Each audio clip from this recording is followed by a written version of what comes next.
Hello, welcome back to another Tech Ambrosia Saturday stream. I hope everybody's had a good week. It's been a little rough this week, but I'm getting through it. Glad we have a long weekend here in the US. I'm definitely taking advantage of that by doing as little as humanly possible this weekend. I hope, I hope the stream that we've got set up for you today is going to be entertaining. Basically, this stream was inspired by me hunting around for some information on Matrox graphics cards, because I'm working on the Matrox video right now. And big thanks to Anandtech for keeping all their old articles up, because I was able to find an October 98 graphics card comparison article that basically they laid out like 8 or 9 graphics cards, like budget graphics cards from October 98. Including one of the ones we're going to be looking at today, the Matrox G200. Then, laying out what they were, how well they performed, and like what their prices were like, and I thought it was really interesting. So basically, this stream is inspired by that article. We're taking a look at 3 budget graphics cards from '98. The Matrox G200, as I noted, I can actually grab these here. The Matrox G200. In this case, an 8 MB version in AGP. This is actually the G250 variant. It's just a die shrink of the original G200 core. It's still single pipeline, multi-texturing support, but with a single texture mapping unit. Not super fast. Also, of course, the legendary Voodoo Banshee, which was 3DFX's low-cost offering that launched in late 1998. This is a Maxi Gamer Phoenix from Guillermo that launched.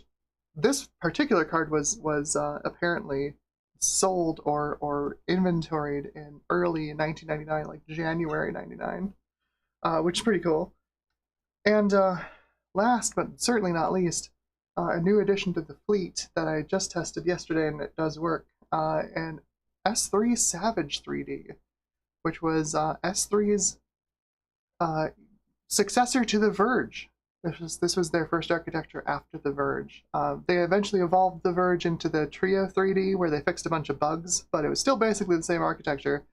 This one is all new, and it's pretty interesting, honestly. We're not on the AGP test bench, despite all of these being AGP cards, because this thing doesn't like having a gig of RAM in Windows 98. This is the only card that gave me trouble when I had, on my AGP test bench, using 1 GB of RAM in Windows 98. And no matter what I did, when I tried to limited the amount of RAM that Windows was seeing, do all the tricks for limiting RAM exposure, this card just did not want to play nicely with the. I think it's got a problem with the SIS chipset in it. However, runs just great on the permanent DOS gaming PC, which we turned into the Ultimate 1998 PC build a while back, which is running on a Pentium 2 450, 128 megs of RAM on a 440BX motherboard. That runs this like a champ, so I think this will be really interesting to take a look at. My experience with the Savage 3D is basically nil. I had a Verge back in the day. It was terrible. It was one of the 325s, so it had all of the bugs in the architecture. The only saving grace to it was that it was the fastest Verge, despite it wasn't supposed to be the fastest Verge, right? Like the VX, GX, DX were all supposed to be faster, but they never were, because the clock speeds never got there. The 325, for whatever reason, with its lowly EDO DRAM, ended up being the fastest, in real-world use, versus all the other Verges. But anyway, I digress. I've had a couple of Savage 4s come through the lab. I haven't been able to get one that will run reliably for any amount of time. But seeing how much this didn't like my AGP test bench, I'm gonna retry the latest Savage 4 that I bought. See if it works in this board. Hopefully, fingers crossed it does. But we are starting out with, I should say hi to folks in the chat.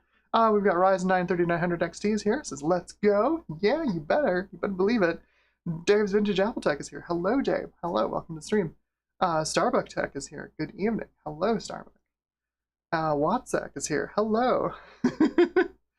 Watsek says, hi Amber, did I just miss you waving around a Sys card? No, this is an original Savage 3D from S3. And it actually works, and I was able to get it to run some things. So we're going to take a look at it today, and a bunch more games that I haven't tested on it. I think it should be pretty interesting. Savage 3D was a much maligned architecture from back in the day. Much maligned. HC is here. Hello, HC. Welcome to the stream. HC says, amazing channel and people. Yes, the folks in my chat have been amazing. Y'all make these streams worthwhile. That's why I love doing them every Saturday. Ian Scott is here. Hello, welcome. All right, so let's take a look at the machine. We are working with the, bring up the desk cam here. There we go. Pull these fans off real quick so you can see what's underneath here. Come on. Yep, there we go. There we go. That is it is a Gateway Tabor 3, also known as the Intel Warm Springs reference design for 440BX. So we've got an AGP2X slot, we've got a bunch of PCI slots, and one ISA slot that is currently holding a Sound Blaster 16. CPU is a Deschutes Pentium 2 450. We've got one stick of RAM in here for 128 megs. So yeah, we're styling. Got a heck of a machine lined up here. Plenty of cooling on top, and the nice part about these giant fans is that they're really, really quiet. So let's see if I can get this in a better spot so you can see it. There we go. That's better. We got that classic Sound Blaster 16 on the back there. All right, so why is this here? Well, we're starting out with a, if I can position this right, there we go. We're starting out with, I've got a story for this, right? So let's say 1996 rolls around, you're building a gaming PC, right? And you think this whole 3D effects thing is just going to be a fad. It's going to blow over. Not a big deal. You've been using Matrox cards your whole life. So instead of buying a Voodoo Graphics and pairing that with your current Matrox card, you instead buy Matrox's premier graphics accelerator of 1996, which is the Matrox Mystique, and decide to put it in your gaming rig. Now the Mystique is only about 80 bucks off of the price of Voodoo Graphics, but you know it does 2D and 3D, and it does the 2D pretty well, and you know that's probably going to be important in the coming years. Definitely, yeah, you'll definitely play a lot more 2D games from 1996 to now. So if this is the Mystique that I'm holding, then what's in the machine? Well, what's in the machine is a Mystique 220, which is basically this card, but with a faster RAM DAC. That's basically it. Also, this card's got the base 2 megabytes of RAM. The one in the machine's got 4 megabytes, so it can actually run some games, because it is a DirectX compliant 3D accelerator of a sort. We'll run it, and I'll show you what I mean, so you can get an idea of how large a mistake you would have made by spending $220, $230 on a Mystique instead of $300 on a Voodoo Graphics back in 1996. So let's get this thing booted up, and we'll take a look at what we've got to start with, and then we'll throw some graphics cards in here.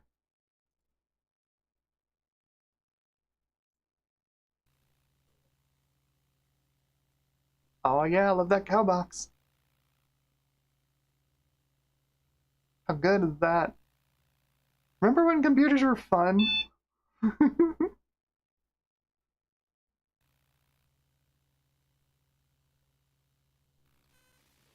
Johnny Chang asks, why do video cards from the 90s period have so many options to expand the memory and add-ons in the design? As far as the add-ons, I think it's because nobody really knew what was going to be big and special. Oh, and that's going to be really loud for you guys. Sorry about that. We'll turn this off. Apologies there. So Johnny Chang asks, why do video cards from the 90s have so many options to expand the memory and add add-ons in their design? He's not wrong. If we look at this, this Matrox Millennium here, we've got a big old RAM card on here, right, to expand the memory. Why? Why not just build the memory onto the card? Well, mostly it's because RAM back in 96, 97, even 98 was still really expensive, really expensive. And putting 4 megabytes on a card could be prohibitively expensive. It could push your card's price outside the reach of the people you want to sell it to. Now by the time 1996 rolled around, so there's that RAM expansion card. That's just got another 2 megabytes, I think. What's on? I think this is marked. I think it's just another 2 megabytes of RAM. Maybe. Yeah. That's another 2 megabytes of RAM to add on to the 2 megabytes already on this card. I can give you some pricing details. The Mystique that I'm putting in this story, you could buy it with the 2 megabyte version, and it would only cost you, I think, $219. Maybe it was $189, something like that. And then the full 4 megabyte version, if you just wanted to go straight to the 4 megabytes, was I want to say something like it was really close, ridiculously close to the price of the Voodoo. It was like $269, $249, $259, something like that. Ridiculous. And then of course, Matrox promised, if you bought a 2 megabyte Mystique, there'd be a $79, upgrade board to add the 2 megabytes of RAM onto it that you were missing. Can you imagine spending $80 for 2 megabytes of RAM? 2 megabytes. The amount of memory that's in your cache, your level 1 cache in your processor today.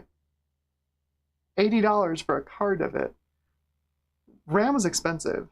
The other thing, and you can see on this card, there's a couple of headers on the top here that are not the RAM expansion headers we're talking about. These are for additional features.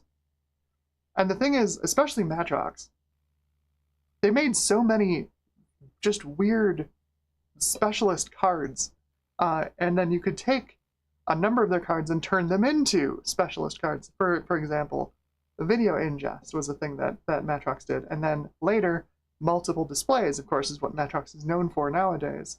But they did do a lot of video ingest back in the day, and what you would do with these expansion headers is you'd plug on a board with like a digital signal processor on it that would decompress like MPEG-2 video on that expansion board, so that the processor didn't have to do it, because these 3D cards didn't have that kind of circuitry yet.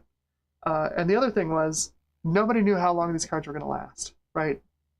The pace of technology's advance in the 90s basically blew everyone's mind.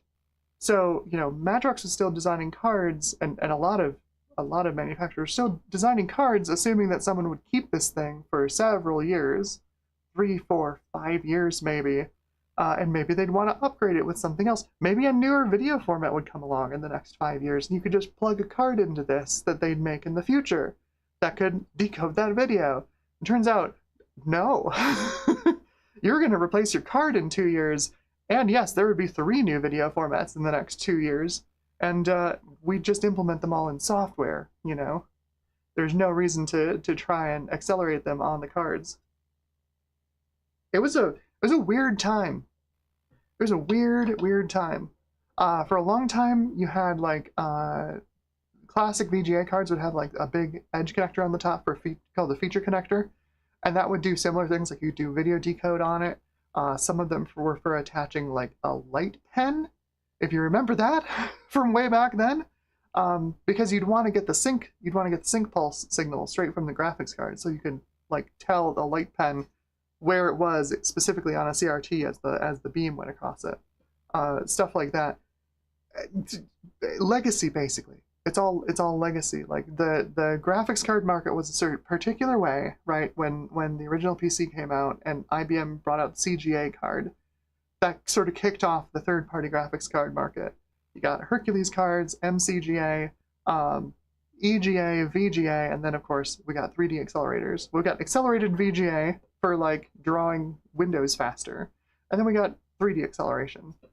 And it just the pace of advancement, the the PC launched in what, 1984? And by 1994, we were looking, we were knocking on the door of 3D graphics. 10 years. 10 years to go from just text to real-time 3D. it's a wild ride. Oh, apologies for how dark the Matrox is. Let me see if I can brighten this thing up here. Just mess with my VGA box here. If we do brightness, make this a little more. Oh, that's bad. Let's see if I can up the contrast. Maybe that'll make that better. Those whites are very gray, not very white. Ah, that's better. Okay. Just leave that. That'll turn itself off here in a sec. But yeah, like weird expansions. Some manufacturers made those MPEG decoder cards. Like S3 was known for that. Especially like with the Verge, you could get an MPEG decoder card, and then you could watch DVDs on your computer powered by an S3 Verge. It's like the most capable the thing could possibly be, because it wasn't very capable of anything else. The thing that I think really the only useful graphics card expansion for us, for gamers, right, for like general consumers back in the 90s, really was SLI from 3DFX. Being able to take two 3DFX cards and link them together and have them operate as one faster card. Like that was a big deal. And I think part of the reason 3DFX, fell apart so quickly is they took that feature out of the Voodoo 3. To be fair, you'd have one Voodoo 3 in an AGP slot, and then what? The next one's in the PCI slot. It wouldn't really matter, but I think if they had put SLI into the Voodoo 3, I think things wouldn't have been quite so bad so quickly for them. I don't know. I have thoughts about the Voodoo 3. Primarily, I think they probably should have tried to enable three-way SLI with the Voodoo 2s, because they had that in the arcades, at 3- and 4-way SLI in arcades and in flight simulators. So if you enabled that in desktop PCs, the price of the Voodoo 2 was coming down. I think it could have kept the company alive for a little bit longer as they tried to get VSA 100 ready. That's my opinion. My Voodoo 3 video is going to be spicy. I'm telling you, it's going to be a spicy video. I don't think the Voodoo 3 should have existed, but the way that they handled it, I think, was very bad. Between buying STB and then omitting SLI from the Voodoo 3, they could have launched that product so much better. But the company wasn't really under the founder's control at that point. They also weren't super happy with how the company was acting at the time. Anyway, Ryzen 9 3900 XT says, I have 768 kilobytes on my CPU. I bet that's all of your level 1 caches combined for your CPU, for your multiple CPU cores, because we all have more than one core these days. So here we go. We've got a Matrox Mystique. This is running a driver set I think I got off of Vogon's like a long time ago, but it seems to be pretty compatible. I was running a couple of benchmarks on it earlier today. So you get your premier graphics accelerator from Matrox, and then you discover that of course it won't run GL Quake, the biggest hit of 1997, because it doesn't have an OpenGL ICD. Let me demonstrate here. Games, it's in my DOS folder because it's in the Quake folder, and there's GL Quake. Let's toss the previously meshed bodies, get them out of there. Run GL Quake.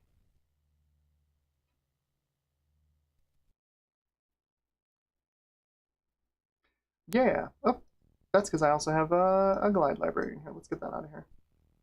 Where's my OpenGL 32? You're not OpenGL 32. Try that again. But it's not going to do a whole lot because there's no ICD. Yeah, we're running in software.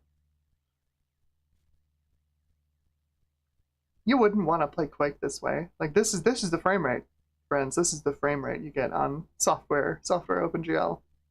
You can see at the very top as it scrolls off the screen, vendor Microsoft Corporation, card GDI generic. We're just doing software OpenGL at this point. Oh boy. How happy with your purchase would you be if you bought this in, say, October? Of October 96, and in January 97 you tried to play GL Quake on it. Be pretty unhappy, I think. Be pretty unhappy. So we'll quit out of there. As far as OpenGL games, let's see. Well, you can run Forsaken on it. It'll run Forsaken.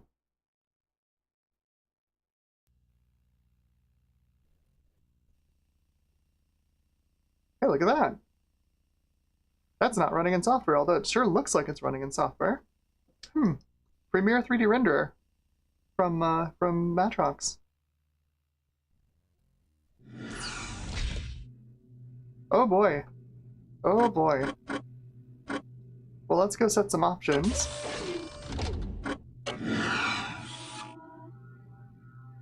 Hang on.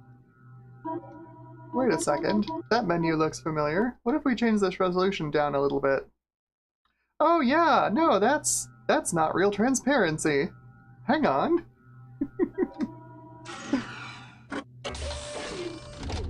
If we go back into the visual options, let's see, we can modify our detail levels.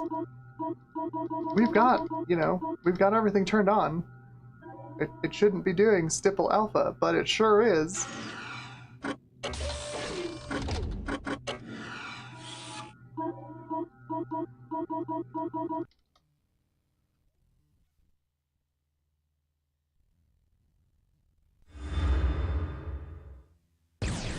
Oh boy.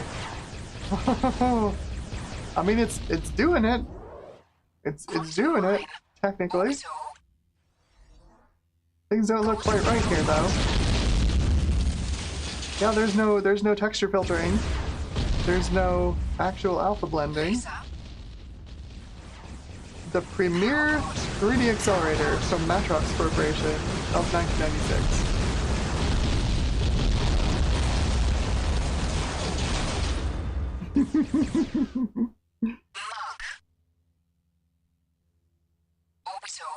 Now, personally,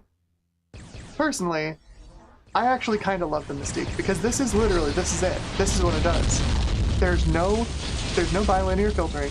It says it does perspective correct texture mapping, but if you look real close, these aren't completely perspective correct. There's some affine artifacts in here. Stipple alpha.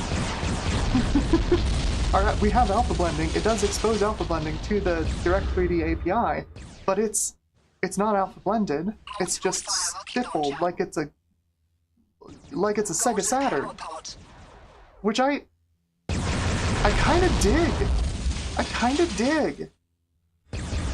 I had a Saturn growing up. I really liked the games on it. I kind of love the look of like no bilinear filtering and no real transparency. I kind of got used to that, you know?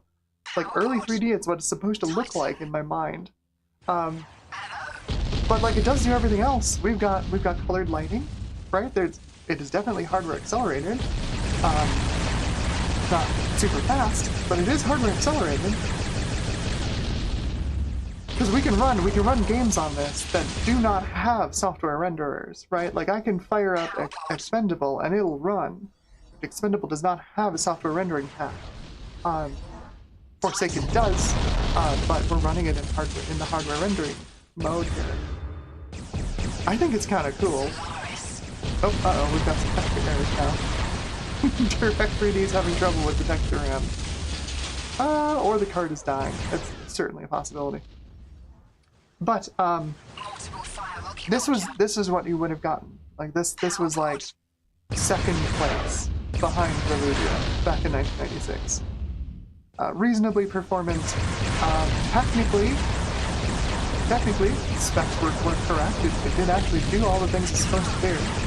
I think You could have probably gotten the Mission Verite V1000, which would have been similar, but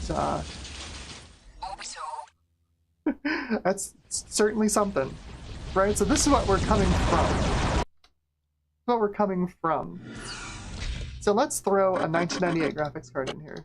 Because you spent all your money on the Mystique, I really hope my Mystique is not dying, because I kind of love this card.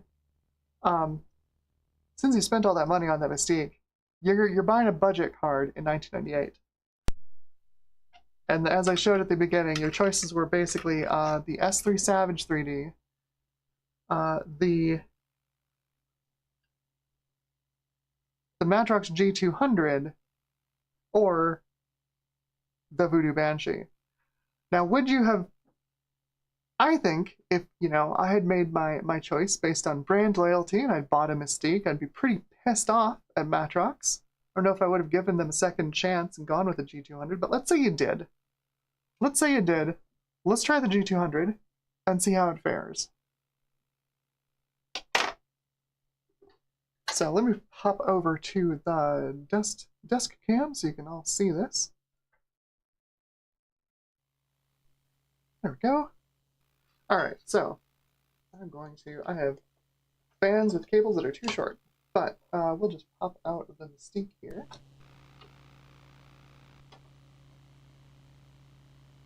There's that, oops, it's upside down. That is the 4 megabyte Mystique 220.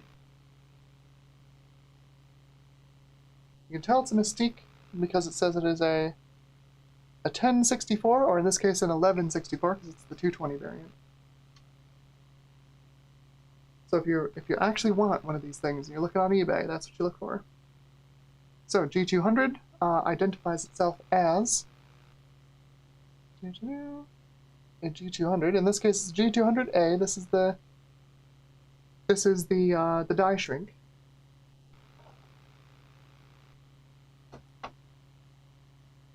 But we're going from 4 megabytes of video memory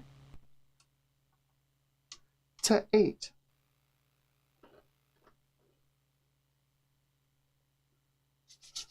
Alright, so let's see what improvements are in store for us.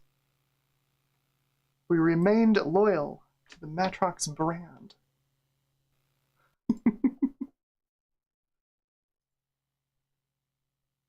Power on.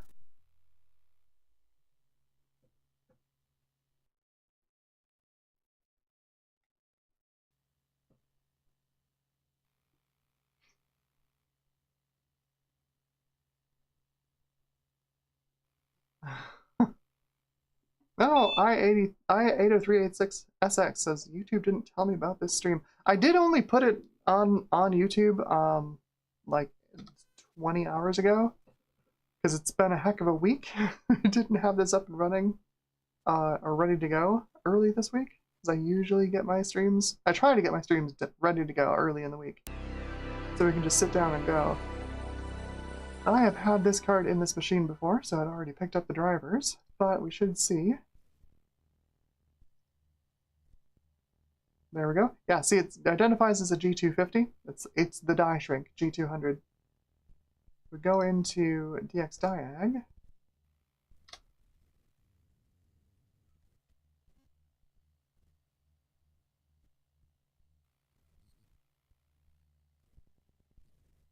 There we go. 8 megs. We've got 8 megs of video memory. Woo! It does see it as an AGP card, and it does say AGP texture acceleration is enabled, which is awesome. Not like we're going to use it, but that's great. So, first of all, does it run quick? And that's probably the first and most pressing question. The answer is yes. We have a real ICD now, so we can run Quake. We can run Quake 3D accelerated. I'm sure that's really loud. I'm sorry. But yeah, we've got 3D acceleration. Let's benchmark it, see how fast it is. Hop over to the start map first, and let me just GL Flash blend 0. Alright, so now our Quake graphics are going to look normal. Yeah, there we go. That's better. If we shoot, we actually affect the light map near us, and it actually lights things up. Okay, so we're looking good. We're looking good. Don't mind the chunkiness. This is a PS2 mouse. It doesn't have the highest sample rate in the world. Let's see what we get for a benchmark. Time demo. Demo 1. Not bad, not bad. Looking good so far.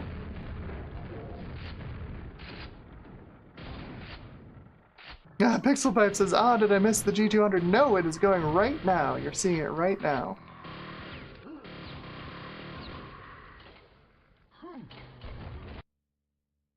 Not bad.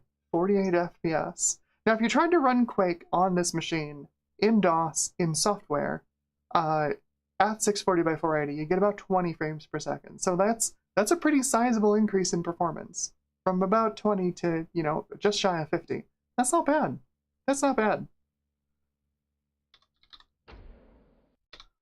That I think I would have been happy with if I had decided to continue backing Team M.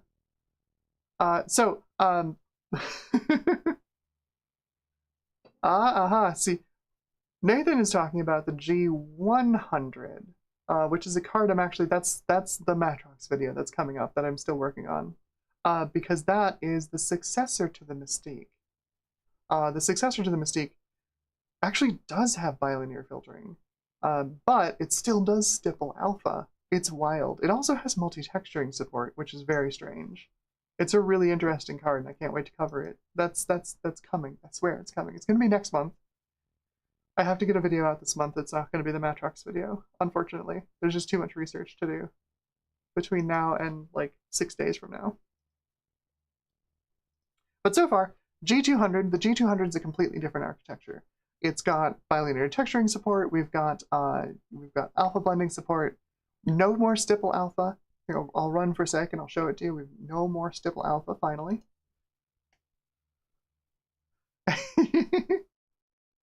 Well, like back in the day, right, when I was like watching this from afar because I didn't have the money to buy a 3D accelerator, I assumed that the G100 was exactly that. It was just a slower clocked version of the G200. Like, seems like what it would be, right? Like, that's been their naming scheme since then. Like, the G400 was a 2-pipe version of the G200, and G450 was a little faster, right? Like, that seemed like, oh, the G100 is probably just a lower clocked version of the G200, right? Totally different architecture. Completely different architecture. So let's... You can see, no more stipple alpha. We have a real alpha blending. Let's change this up to 640 by 480. Because it's got the performance to do 640 by 480 for sure. Yeah, look at that. Look at that smooth transition. Ooh, that's nice. That's nice. We'll do a quick nuke demo here. Just show you what it's capable of.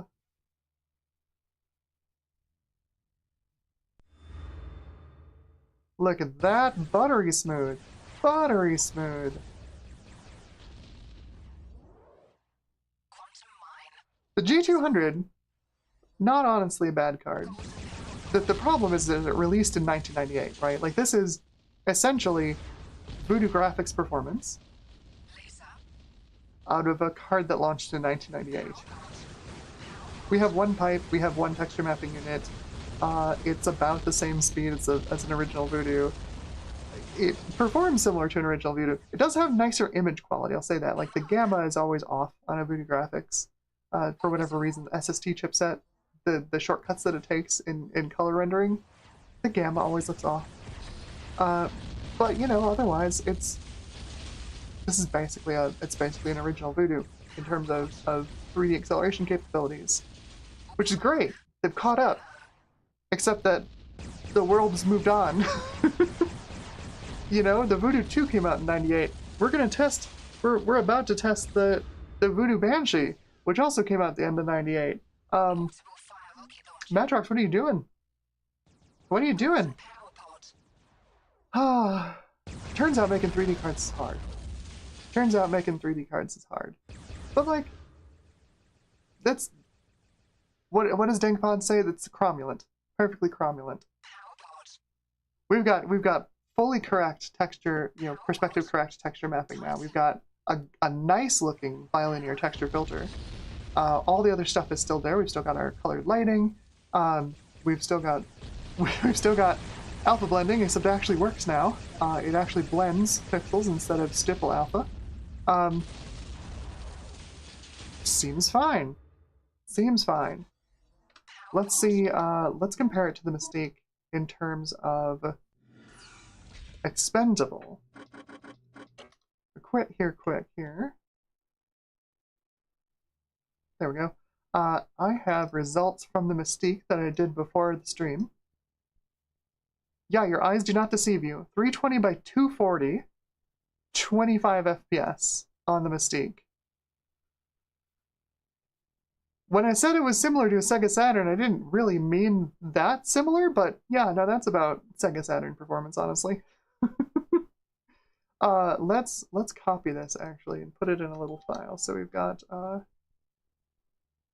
that's right, Notepad from Windows 98. You can't do Control-A to select all.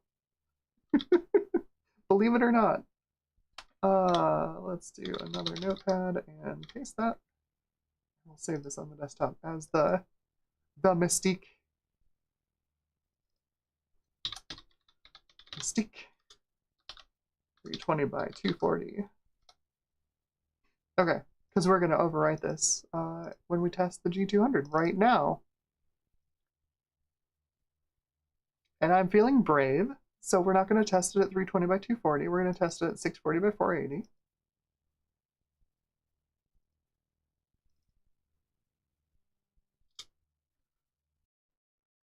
The Mystique at 640 by 480. The Mystique is not particularly impressive.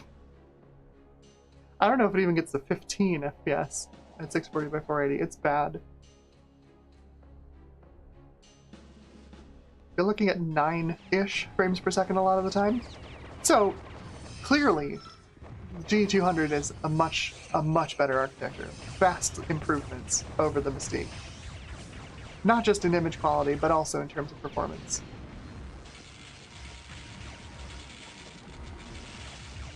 Right, average FPS mid-30s at 640 by 480. We're faster than the Mystique at 4 times the resolution.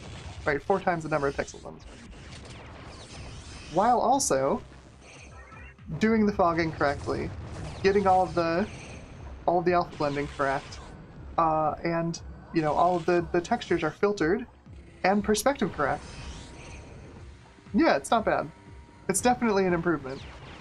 I'm not going to run it through the whole demo here, but that's the idea. G200 is quite nice. So let's see what it can do, right? Like, let's see what it can actually do. We'll start with Half-Life. There are a lot of really good games in 1998, turns out.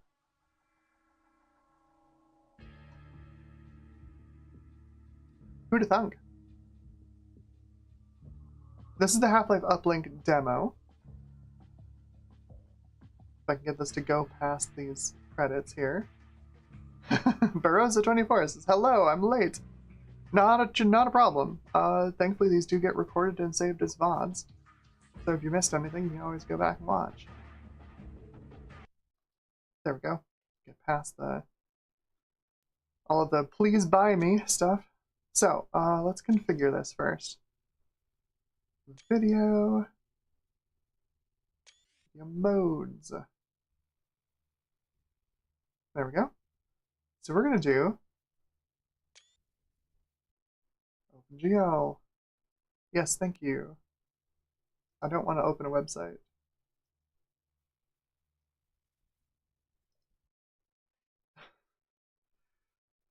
Okay, so OpenGL, we'll do it at 640 by 480, and we're going to run the default OpenGL driver. Done, and done, and let's do a new game. This Barroso asks if this G200 is 8 or 16 megabytes. It is 8. 8 megabytes. It has the expansion slot on it for adding another 8. I don't have the expansion for it, unfortunately. It's just got the base 8 megabytes. Good old Half-Life Uplink.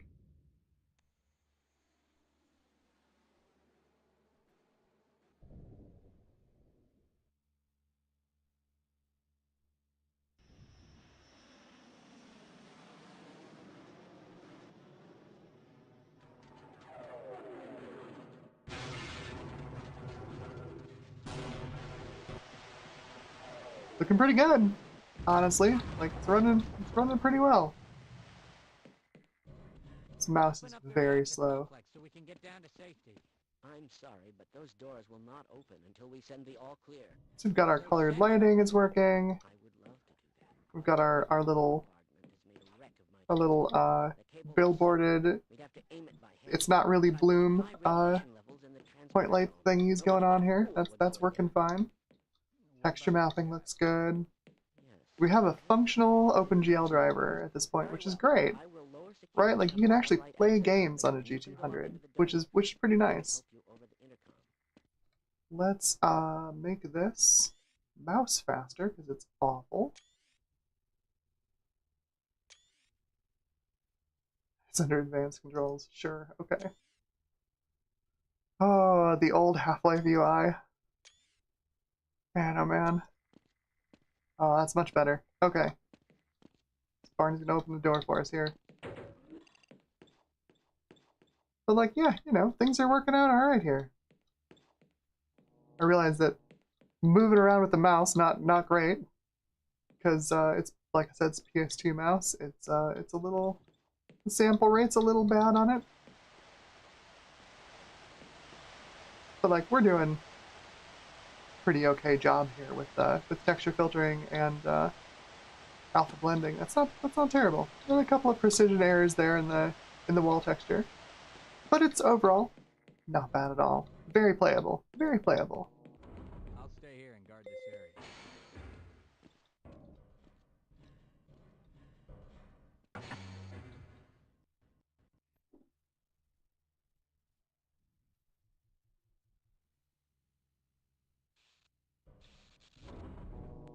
So back in '98, like, running a game like this in OpenGL was probably the most difficult thing you could ask of a 3D card, because OpenGL support was pretty spotty. As we saw with the Mystique, it just didn't even bother to do OpenGL, and that was entirely up to, you know, the graphics card vendor, like, making an accelerated ICD, or at least a mini GL ICD for the card. So I'm gonna fire up another game we can take a look at. Yeah, Kalarj on OnePlus is here. Hello, welcome.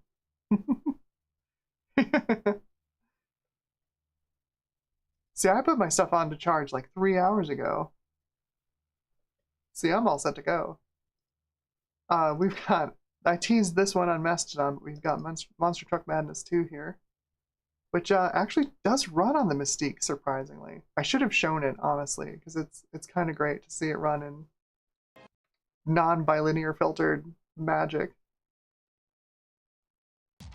Especially, I did the demo. Is it going to play the same demo? No, it's a different demo. So the demo I did was Voodoo Island, and, you know, it's raining. So, like, there's you know, supposed to be water all over the track. Well, the Mystique can't blend that correctly, so it looks real weird. But you can see, like, on the G200, things are great. Things are great. We got a smooth 60 FPS here. No problem. No problem. Except that the demo can't actually, like, drive itself.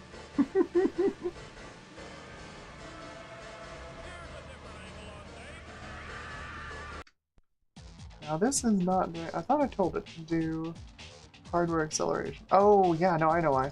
Hardware options. Smoothing, let's turn smoothing on. Let's get our texture smoothing. Let's do all of the stuff, huh? Everything. Turn everything on. All of the things. Tire tracks, smoke effects. Turn everything on. Go. PC Sound Legacy is here. Hello, welcome. That's a little better. That's a little better. Still fast. Still fast.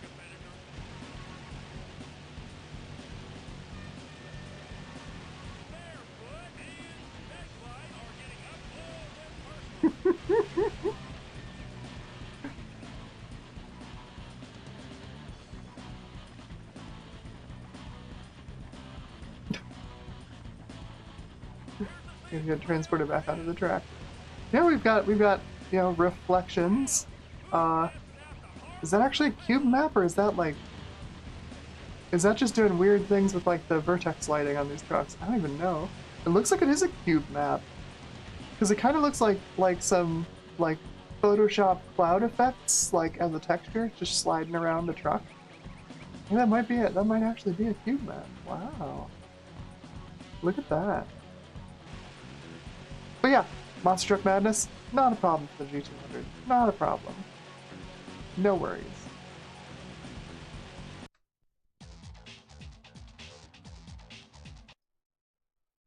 So what else? Oh, it's a good question. Ernie from PC Sound Legacy asks, what is the difference between double and triple buffer? Will it affect visuals or frame rate? Generally speaking, you can get smoother, like less spiky frame rates if you triple buffer, but it means the card is rendering 3 screen buffers, and then it's displaying one, flipping to the next, then flipping to the next, and meanwhile it's rendering more behind it. What that does is it smooths out spikes in frame time, right? If you have one particular frame that takes a while to render, you've got 2 more in the pipe that get displayed on the screen at the same, you know, before it, and hopefully you can smooth out your frame rates. However, it means you have a minimum of 3 frames of input lag before you get anything into the game itself. So generally, you want to double buffer if that. I don't know if anybody does single buffering anymore, but yeah, you double buffer so the card is rendering out, you know, displaying the current buffer while it's rendering the next one, and then it just flips to the next. So it displays the next buffer, renders the next. You have 2 screen buffers. Good old buffer flips. Also, snagged Shogo, the demo, the PC Gamer demo of Shogo Mobile Armor Division, which is a like a premier DirectX 6 title from back in the day. Definitely put some strain on Direct3D cards. So we're gonna put some strain on the G200 and see what it can do. We'll do high detail. You're welcome. You're welcome. Blake DMC is here. Hello, you made it. Welcome to the stream. Shogo was interesting. I think I only ever played the demo. I don't think I ever ended up playing the full game. It just... Well, I guess we'll see. We'll see how it runs. It didn't run super well on my gaming PC back in the day, but that was, you know, that machine had some problems. It had some pre-existing issues, we'll say, with performance. Yeah, no, this runs way better on here than it did on my old gaming PC. Mind if I do a little window shopping first? Very funny. You got company coming, hotshot. Who the hell is this?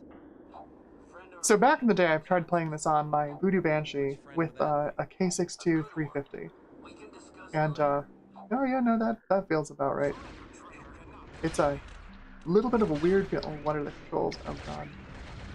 It's arrow keys, it's arrow keys. Why is it arrow keys?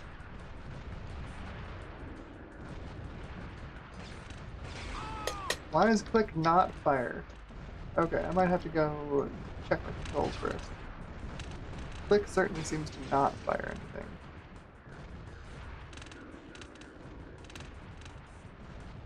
Okay, what is... Why are these controls this way? Forward W, backwards S, step left. Oh, we'll do normal WASD.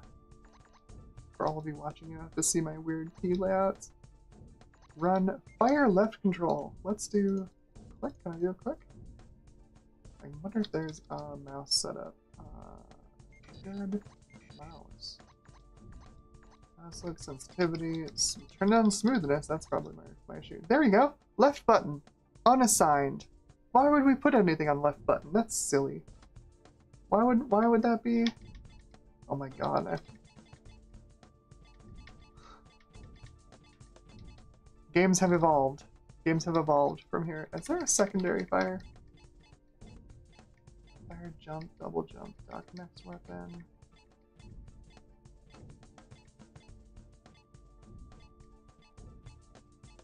No, there's no secondary fire. Alright. Why?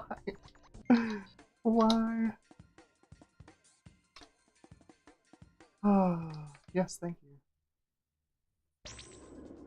Oh, I don't. Slave Zero is another good one to try. But no, I don't have the Slave Zero demo. That would be good. Okay. Hold on. Let's get through the intro here. You should be able to track Gabriel down there. Mind if I do a little window shopping first? Very funny. Blake DMC wants to know how much of a struggle Hydro Thunder is on the G200. That's another good question. That's another good question. Okay, now yeah, that's better. It's not as smooth.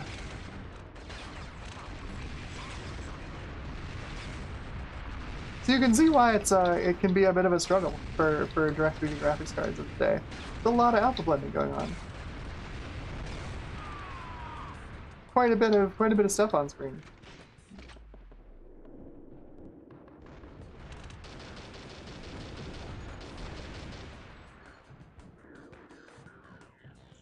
Much more effective at shooting things when I have a trigger button. But overall, it runs fine.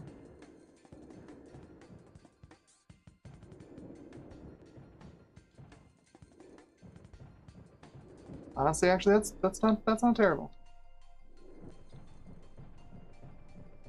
So we're in the 40s to 60s. That's not bad. That is respectable performance. That is respectable performance. Oh, let's get these over here. Let's be all here.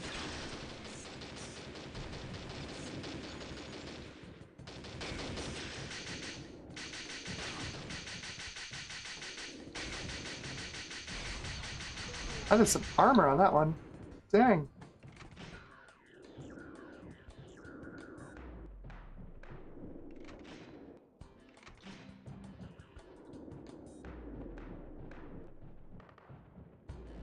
Not too bad. Not too bad.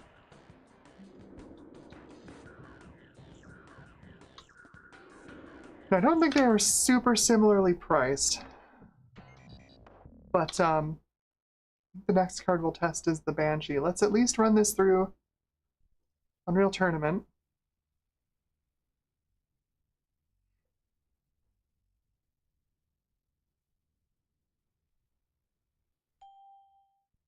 Obviously, this wasn't a 1998 game, but came out the next year. That's fine.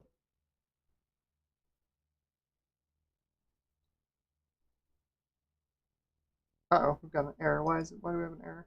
Oh, it's trying to run and glide.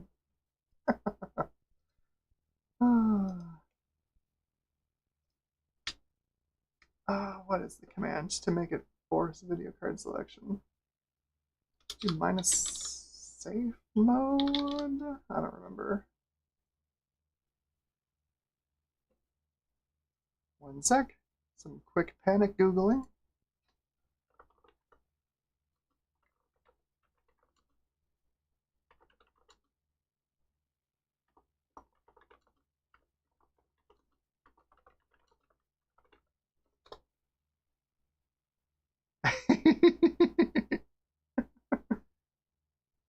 Yeah, Blake DMC says, oh yeah, UT99, back when Epic Games didn't suck. Exactly, exactly. Oh, let's see, we're going to use my favorite trick on Google, which is before, 2010.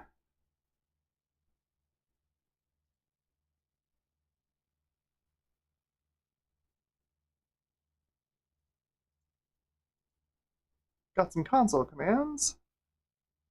Change video.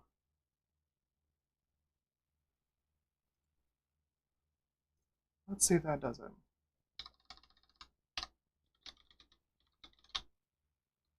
If I can spell it correctly. Change video. Da-da. Will you work? Yes, that's better. Pixel Pipe asks, does that trick also get rid of the stupid AI responses? So far, yeah. You can always do a UTM-14 though to get rid of those. Oh, look at that. We've got S3 metal support. For users with Savage 4s, I wonder if it'll work with a Savage 3D. Probably not. We're saving the Savage 3D for last because I think it's going to be the most janky.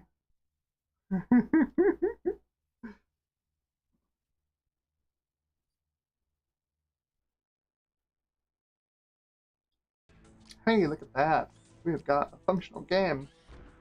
640 by 480, 16-bit, medium. I guess medium's fine. It's only got 8 megs. Everything else is fine. Let's turn on the detail textures. Let's give it a hard time. It only has one pixel pipeline. Oh, it has one texture mapping unit. Let's make it. Let's give it some pain. So we'll do a practice session. Yep, Morpheus is fine. Got bots. 4, perfect. Go.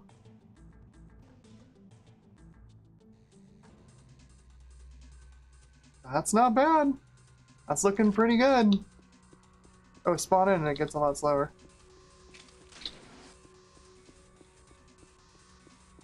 That might be the Pentium's fault. Oh boy.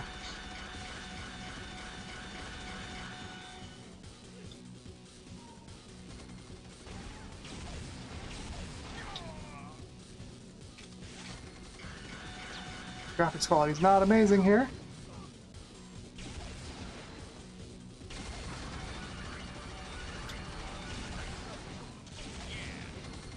To be honest, frame rate's not amazing either.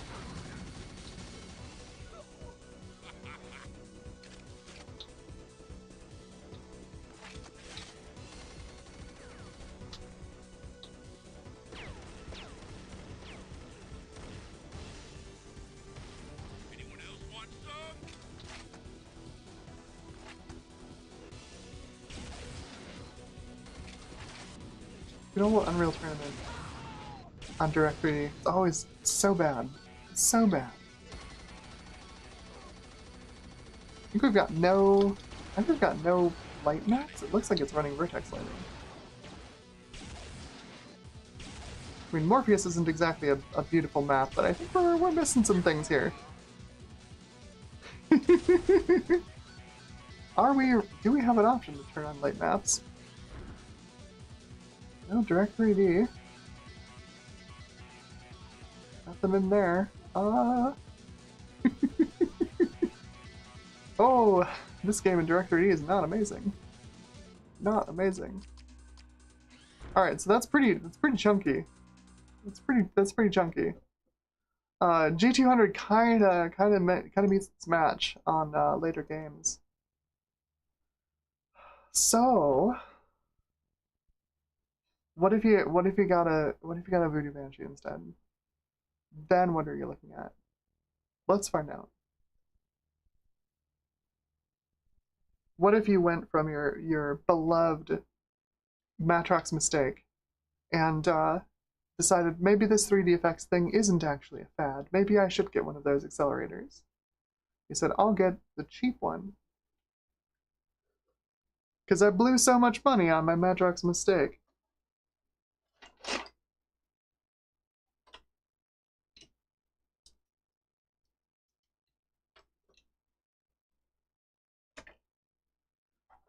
I'm just giving it a hard time as an act because I actually really love the Mystique. It's such a weird card.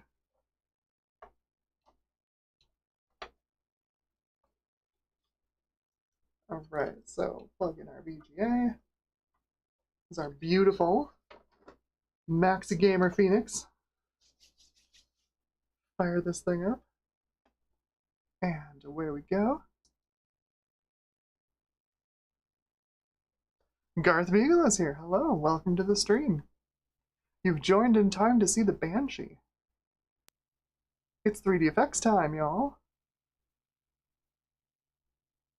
I'm saving the jankiest for last, which is gonna be the Savage 3D. I can't wait. Can't wait. I've tried it in like one game. Mostly works. I can't wait to see what it does in all the other games.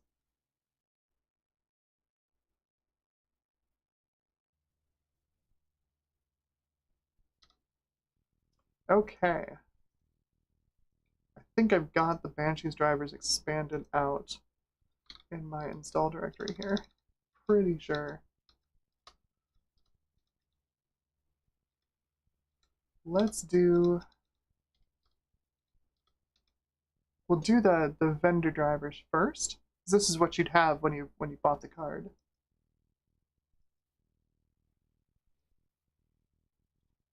We'll see how things go.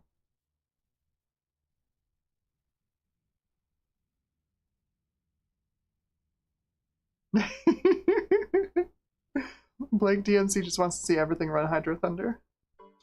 I respect that. I respect that. I gotta figure out how to get my hands on Hydro Thunder. I have no idea. Is it on like the abandonware sites? Was there ever a PC version of Hydro Thunder?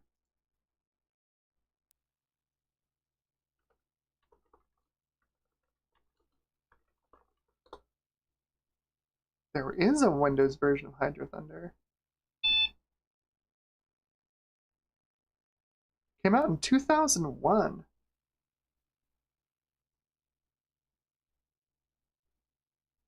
Wow, 2001.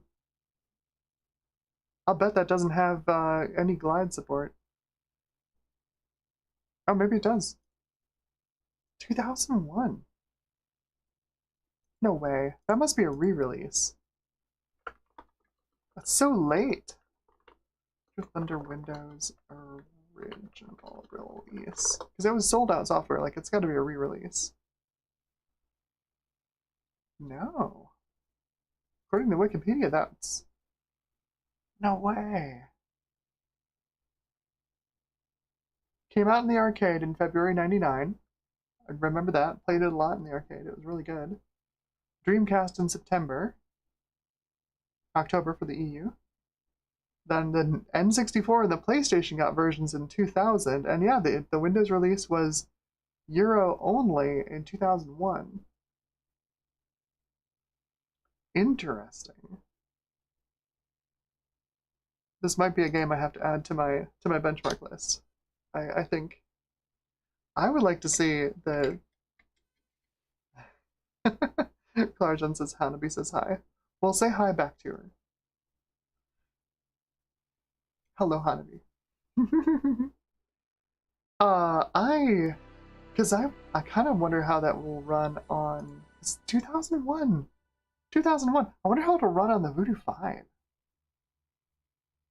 Because if you don't remember, Garth Beagle in chat here, give him a big hand, donated a Voodoo 5 to the channel. Voodoo 5 5500. And it's in perfect condition. It works perfectly. I've been trying to figure out things to run on it because it's really powerful, but it's also kind of old, you know? Like, it was the last card that the 3DFX launched. Is this... Maybe we won't use the vendor drivers on this, because this is not in a good way. What is going on with my screen resolution? Is this actually going to run anything?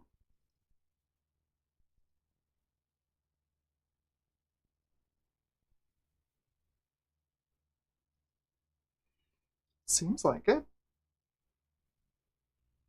I will say, the Max Gamer Phoenix was the Voodoo Banshee I had back in the day, and the vendor drivers were pretty awful. If I'm being completely honest, they were pretty awful.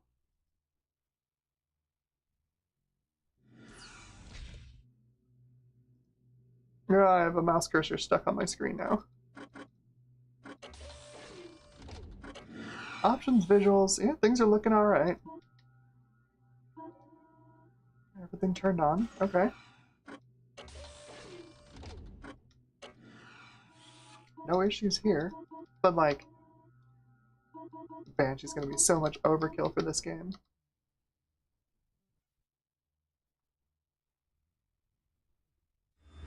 Stay gone, mouse cursor. Yeah, see, that's fine.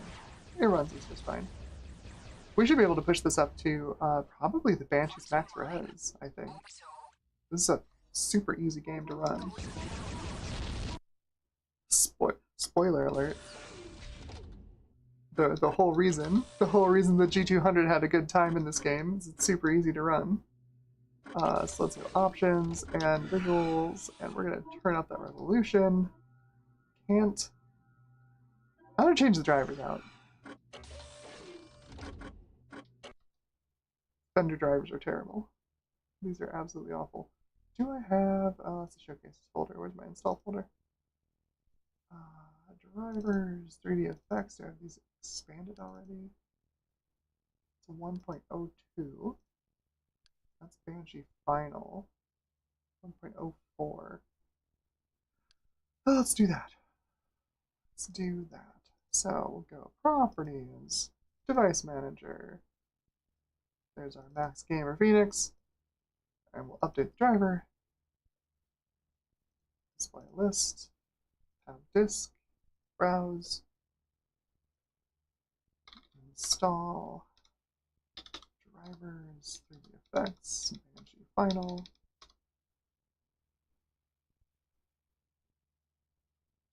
Copy that past because it's probably going to forget about it in a second. Yep, replace. Next.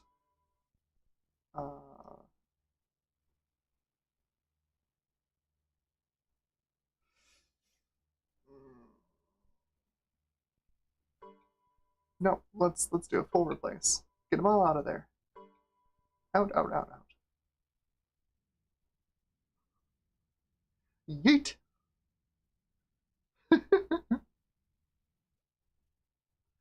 Yeah, Garth is amazing. Garth's a really great human being.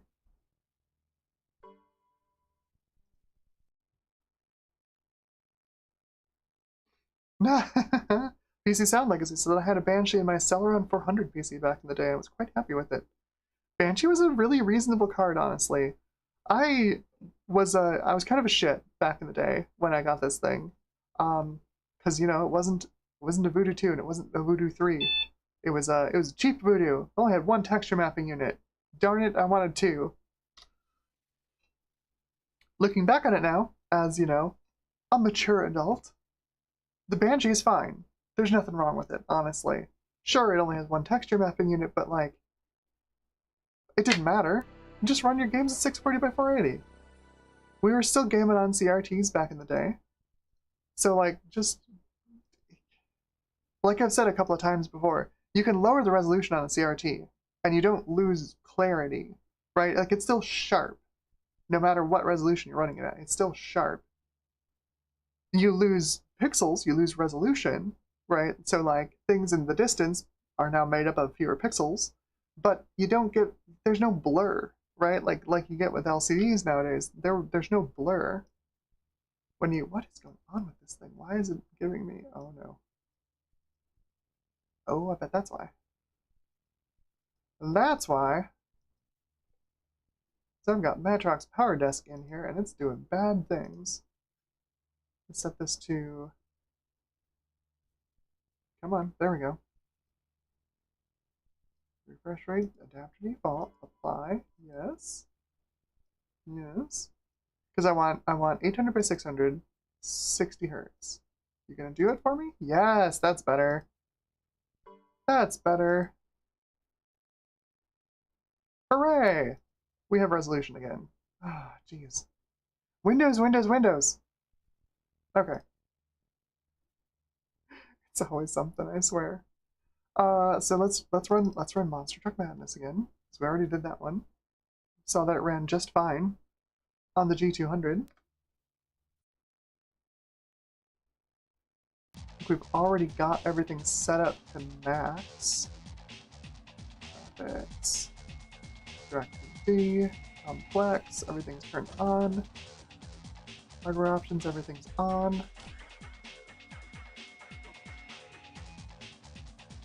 Image quality, high. I don't know what that does, but let's run the demo. See what it does. I mean, we got like 60 FPS on the G200. I'm not expecting anything worse on the Banshee. Hey, the fog works now. Well, would you look at that? We were missing a feature. Huh. A lot of games back then, used a feature on 3DFX cards, which is table fog. Table fog was kind of brilliant for the time, honestly, because like you could basically what it meant is that when the frame buffer interface wrote a pixel out to the frame buffer, it could look up a fog value based on where it is in the Z, in the Z buffer. So further pixels away, it could get more fog added to it, and it could do this basically for free every time it wrote a pixel.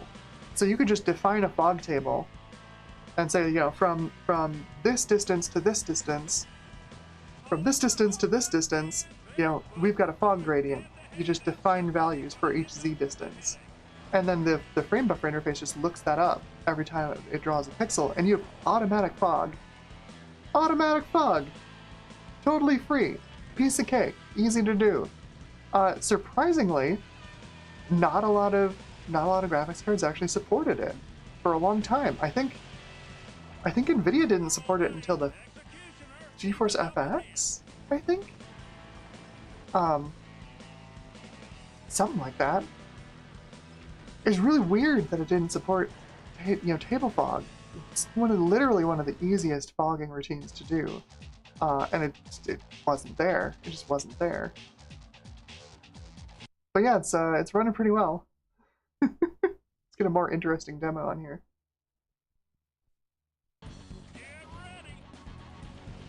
It's snowing? It looks like it's snowing. But yeah, see, now we've got our distance fog in here. Things are looking a little more reasonable. We don't have the huge pop-in we were seeing on the G200. Incredible! But everything else is also, running just fine. Right? Like we've got the reflections on the trucks are working, we've got our bilinear texturing is back in, versus the Mystique. Everything is as it should be, and it's running really nicely. Banshee was a good card. Banshee was a good card. I have nothing but love for the Banshee nowadays.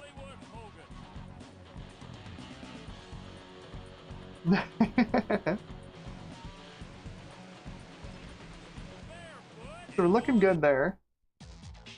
Wonderful, wonderful. What else? Well, obviously, we've got a fairly decent OpenGL implementation on this card. Not a compliant OpenGL implementation, but 3DFX spent a lot of time getting OpenGL to run correctly on their cards in the form of mini GL drivers that basically just took OpenGL commands and translated them into Glide, so they just run on the Glide libraries.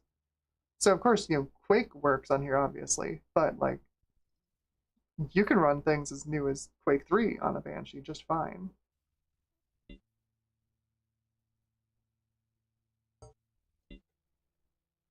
Oh, I have this set up for something else. Oh, I had this set up for the Voodoo one, that's right. So I have all the multi-texturing turned off, so let's turn that back on. We've got 16 megs of VRAM, so let's do all of the goodies. That's better. So if we just run the built-in demo. Crosshair is very unhappy. And Timo says, can't forget Wing Commander 5 and 6 with Glide. Yep. That's the other thing. Like, there were so many games back in the day that used Glide directly. Like, having a 3DFX card was like having a, having a magic artifact. There's no... You start to understand why they called it a Voodoo. You had this thing that could just run games. It just ran games. You're just really good at it. Of course, we look at these frame rates now and we're like, oh, that's kind of pathetic, right? Like 30 FPS in Quake 3, that's sad. But it's working. Working pretty well.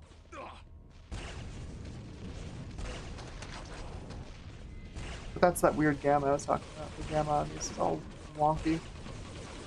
It shouldn't be nearly as washed out as it is.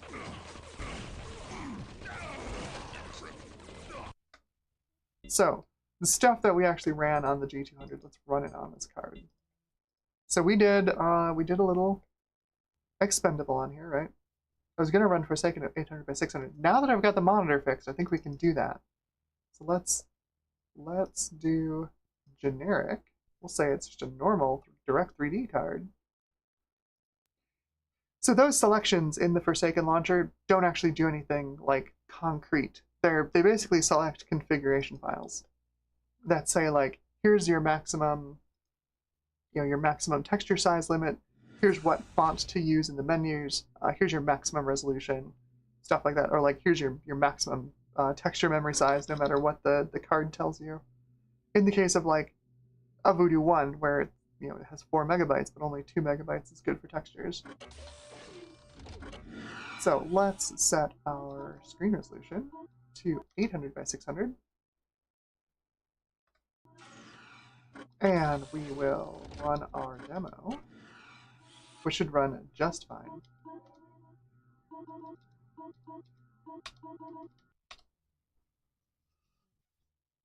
So Banshee, if you're not familiar, is supposedly based on the Voodoo 2.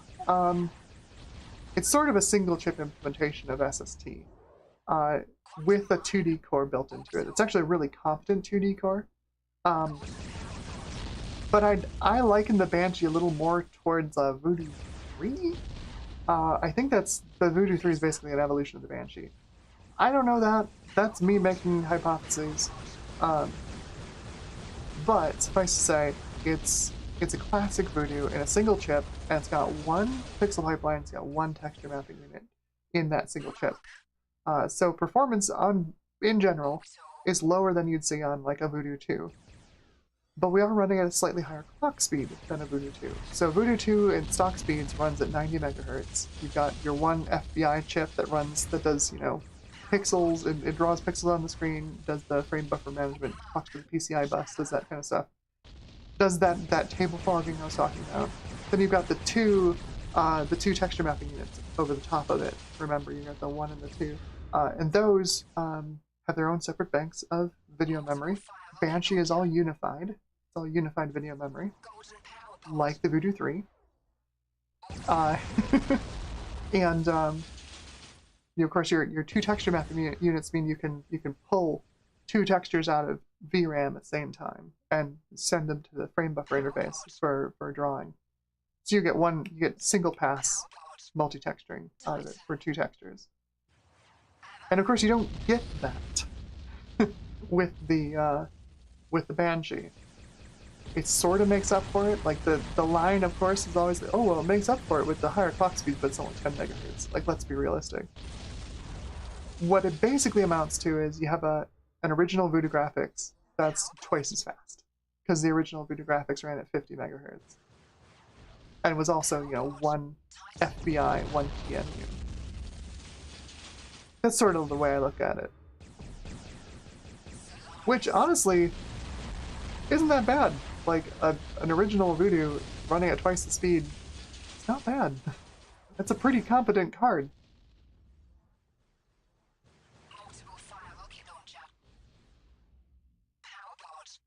Now I kind of wish I had run. I wish I had run some benchmarks, some actual benchmarks on these cards, because this is looking a little slower than the G200. I'll be honest, which is kind of fascinating. I would have thought the Banshee would be the fastest one here.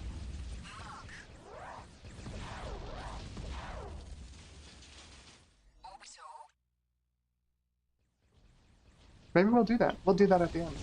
We'll do some actual legit benchmarking of these things, see which one will be faster. Because it's very curious. Very curious. You can see it runs more or less fine. We'll see exactly how well it runs in a bit.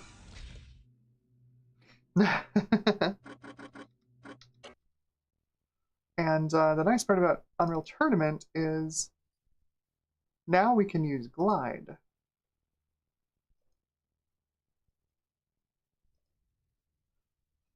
Glide unlocks all of the features of the original Unreal Engine. Some of the S3 Metal is supposed to do the same thing. It sort of does. We got World Texture Detail Medium. Let's turn the detail textures on again. And everything else is good. We'll run a practice match again. I'm Morpheus. Same for bots, yes. Whoops. That's my mistake. Go for flight.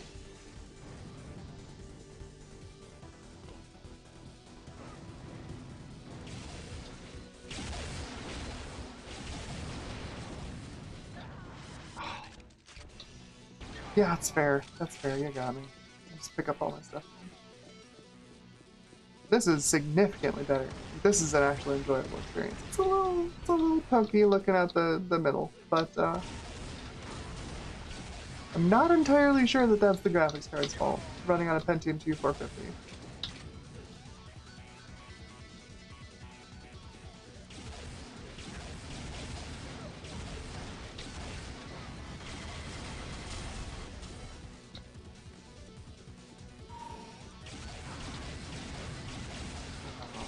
Come here. That's right. That's right.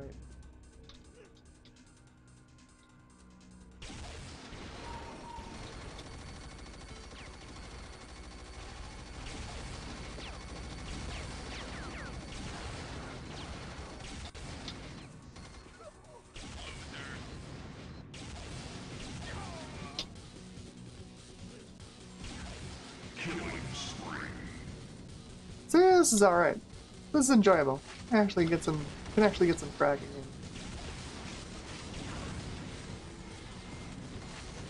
Alright, not bad. Pretty good showing for Banshee. So let's try something else.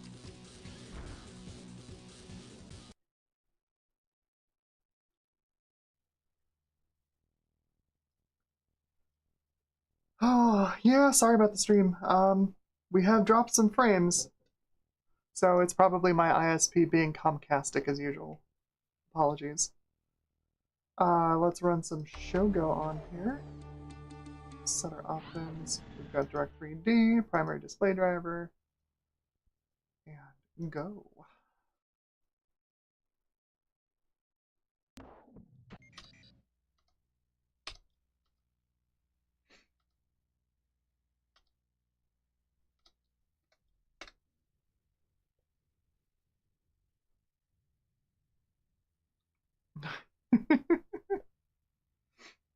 I would love to know how.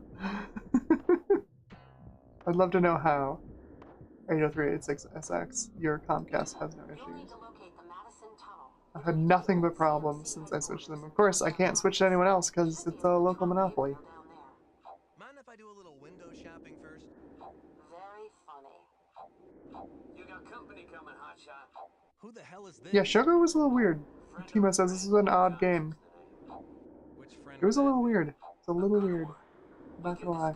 Oh yeah, actually that feels choppier. That feels choppier than the G200, surprisingly.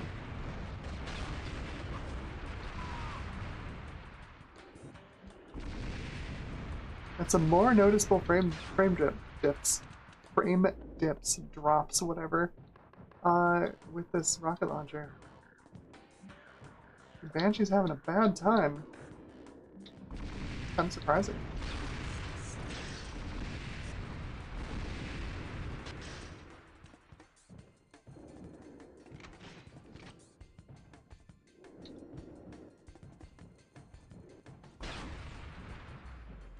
Most especially...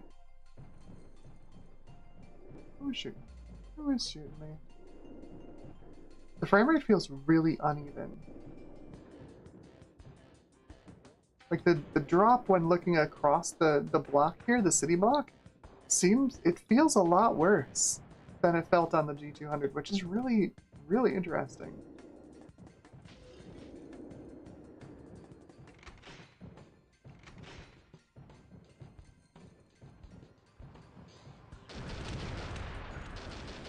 I'll bet it's one of those.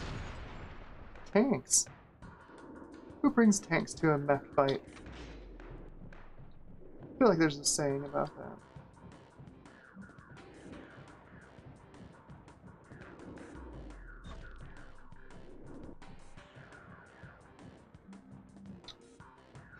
And overall, it just doesn't...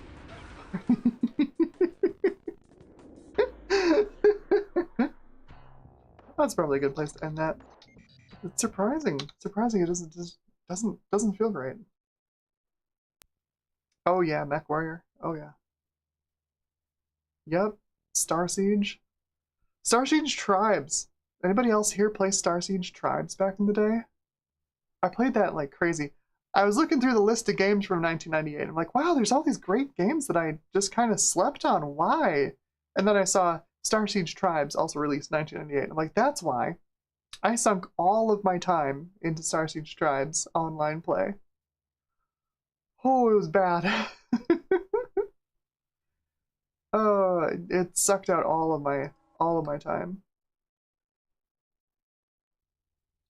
Okay, so go back to configuration, video, and video modes. So now we can set our OpenGL driver to 3D effects.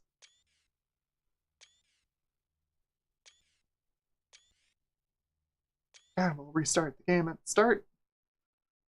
See how things are. Immediately our loading screen looks worse. Because of the 256 by 256 pixel texture size limit. Whoopsies.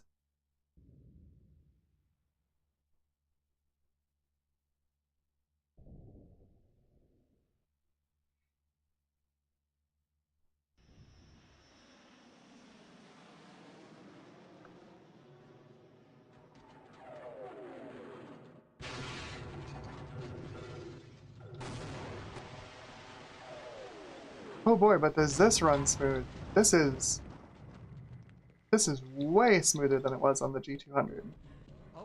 Which makes sense. That's the experience that I remember from back in the day. It's like everybody would say, like, if you're playing OpenGL or Glide games, you want the 3D effects card because it's just going to work better for you. Obviously, the Glide games will only run on a 3D effects card.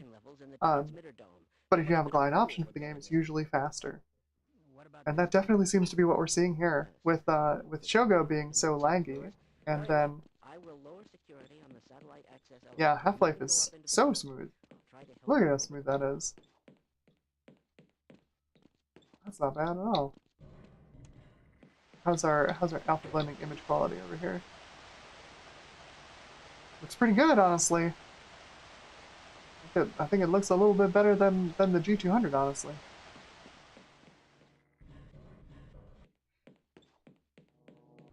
I'll stay here and guard this area. So if we hop in here and we hit the button.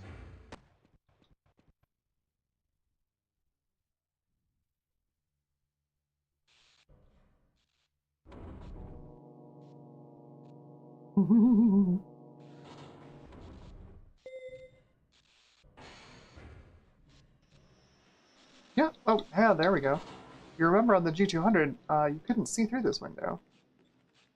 Couldn't see through there at all. You wouldn't even know the crowbar was back there, waiting for you.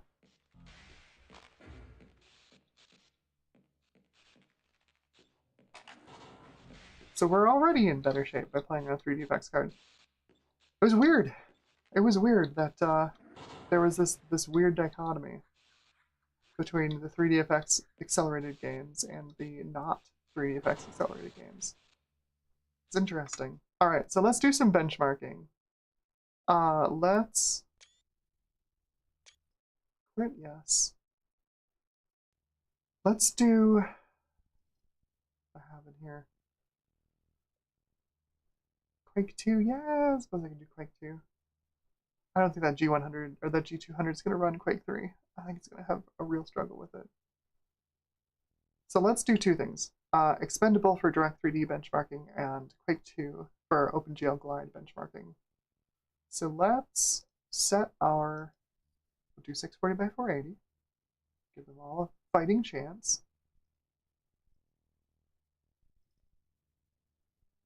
Run the time demo on this real quick. So while this is running, it's a great time to take questions from chat. What's going on, y'all?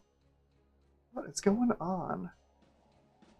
Had some trouble with the stream. We got that cleared up. I don't see any more dropped frames, thankfully. Oh yeah, Blake DMC says Shogo is on GOG. Yeah, that's if you want to try it, you want to play through it, that's the place to get it. And that just crashed. Nice. Thanks. Come on. Complete the benchmark, please. It takes some time to do some, reviews and stuff, and this is why, because cards sometimes don't want to behave. It just doesn't want to do this.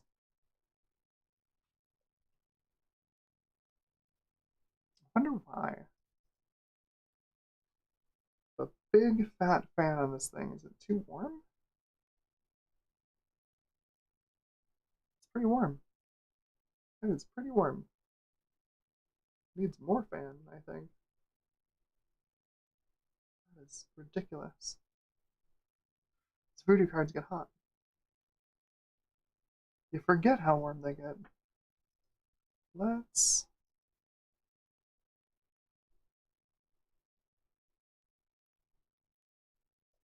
we run it at 512 by 384. Will it like that better? Don't know. And I'll start just giving it a reboot. See if it does it.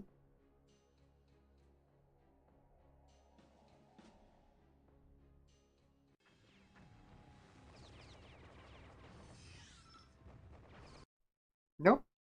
Crashed at the same spot. I don't think it's heat. There's something else going on. I wonder if it's just the driver. Do a quick reboot. See if that fixes it.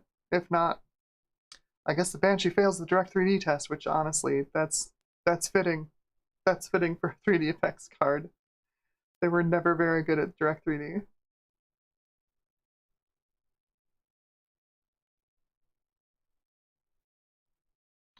Like DMC says, don't forget, there's a native PC port of San Francisco Rush as well. Nice. Timu says if a reboot doesn't work, use the classic, use a hammer. That's more of a Joe thing. I don't know if Joe from Joe's Computer Museum is here, but that's a Joe thing. Hit it with a hammer. Hit it with the hammer. Hit it with the hammer. Okay. Put this back to 640 by 480. Let's see if this can just do it. Come on, you can do it. I believe in you, little Banshee. You can do this. Pretty please.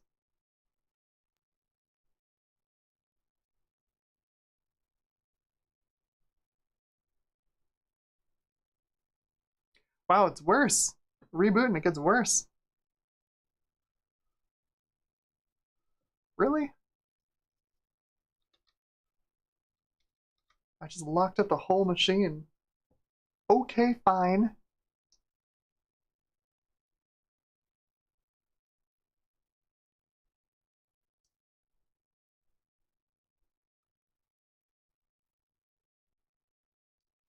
Timo says heat, maybe. Yeah, possibly. It's very warm. Reseated in the AGP slot as well. See if it behaves. I have a very large fan on this thing. But of course, you know, it's got a speed reducing resistor on it, so I can always take that off. Run the fan at full speed.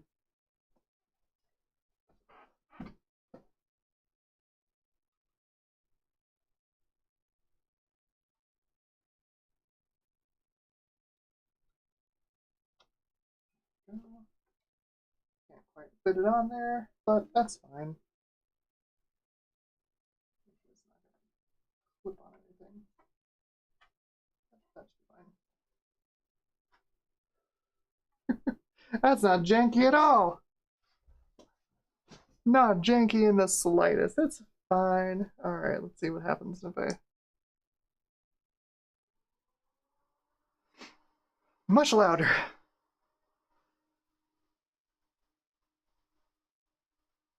Don't stick your fingers in that. You'll have a bad time.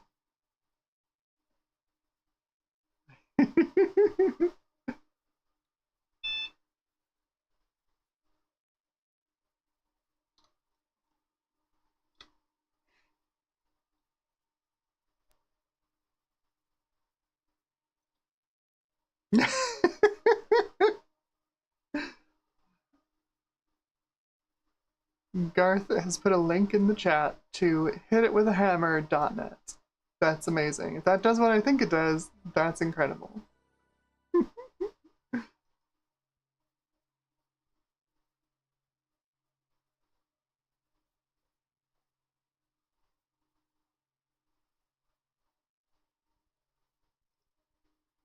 Okay, so let's see if we can get this to actually do the thing. We'll do 6 birds or 480 using the Banshee.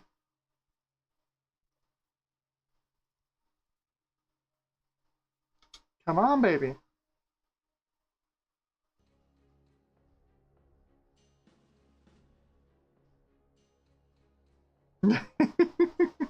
And Garrett says, oh, it does.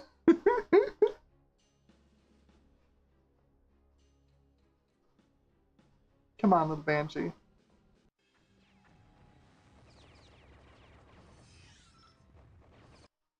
Nope.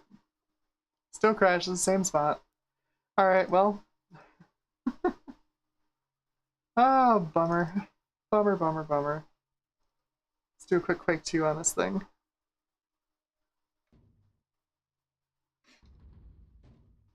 Video, 3D effects. Yes, yes, yes. Da, da, da, da, da.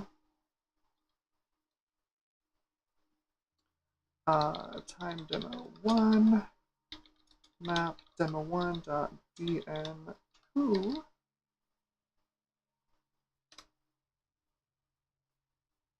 Oh yeah, this is the version of Quake 2 I have that's patched for 3D now. I forgot about that. That's so funny.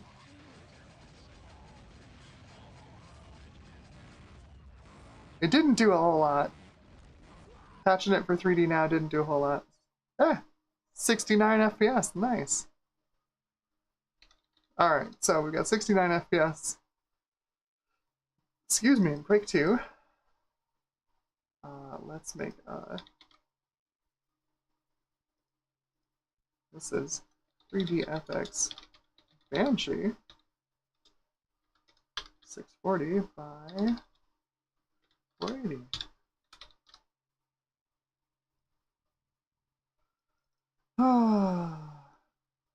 Expendable. DNF, that's so sad. Quake 2, 69.4 FPS. How lovely. How lovely. I won't run the Forsaken benchmark because it takes 5 minutes for it to run. I don't want to waste y'all's time. So, let's... You know, I benchmarked GL Quick on the G200, so let's do GL Quick on the Banshee as well. Why not?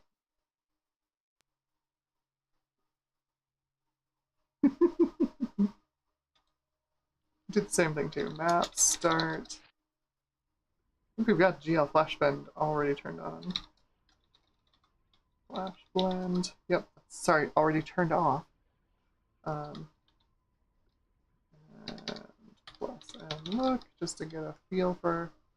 Yeah, things are pretty nice. Pretty smooth. So let's do a time demo 1.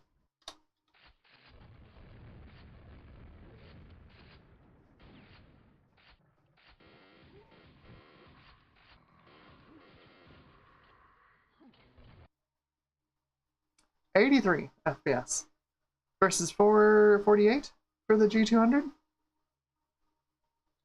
Banshee's clearly faster, at least at some things. As long as it can run it.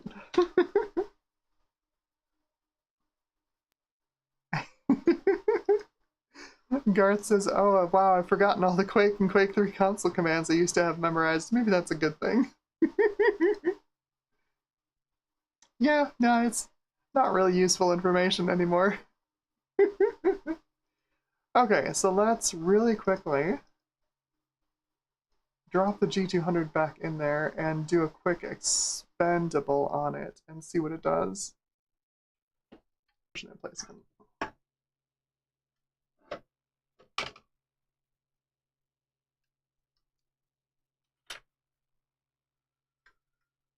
That's the Mystique. That's the G200. If y'all didn't get a good look at the G200, that's... Oops, that's upside down. There it is. It's got the slot for memory expansion. It doesn't have a memory expansion in it. And there is the main chip, G200. It's the G200A. This is the die shrink. So it's the G250. I don't think the clocks were any different.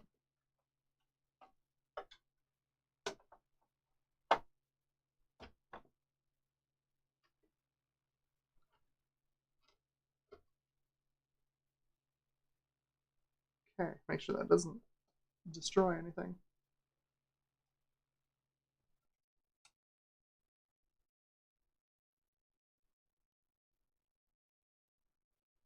All right. Let's do a quick benchmark on the G200.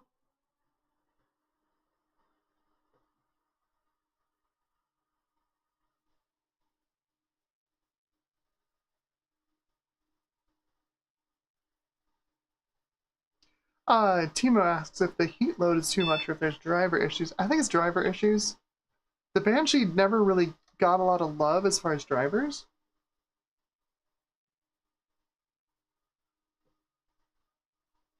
But like you could move your drivers along like so you'd buy the card in 98, right? And you'd install the factory drivers and they'd work okay for like 1996, 97 games. 1998 games, you'd be looking for a newer driver for it. It would usually get released by 3DFX or by the card manufacturer. So you'd install that, and then your 1998 games would work okay. And then, 1999 rolls around, and suddenly your games don't work very well with the Banshee.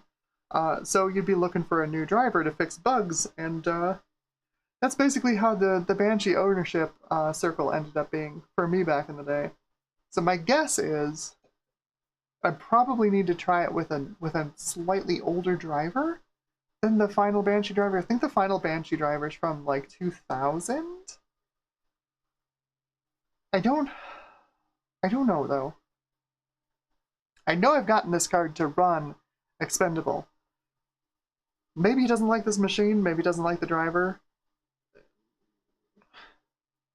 I don't want to mess with it on stream because it could be hours of just like installing and uninstalling drivers and trying the demo and stuff. Not worth it. Not worth it. All right, so if we go to benchmarks, run Geoquake. This should be, yes, just the normal ICD. Awesome. Okay, so go back to map start. Time demo 1. I've immediately forgotten what we got for frame rate in this. I think it was like 80 something, 86.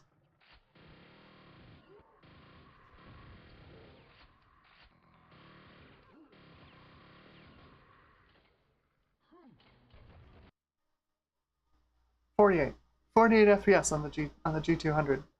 So not an awesome showing. Let's try it in Quake 2.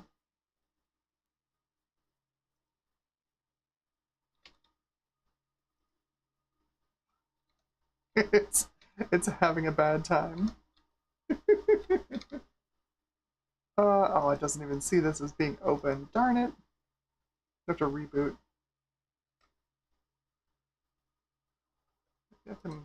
Nope, I can't even right click it. Oh, really?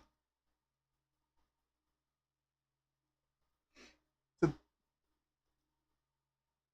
a day in the life of Windows 98. It's having a time.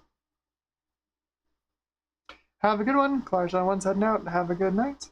I will see you in just a little while. We've got one card left to test, y'all. We still have the Savage 3D to put through its paces. Which, considering how things are going, I can't imagine it's going to go any better than what we're currently seeing.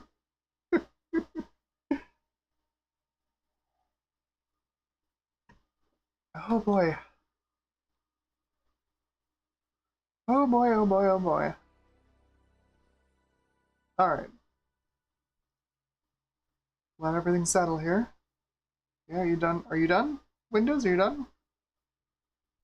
I'm gonna say you're done. Fire up Quake 2.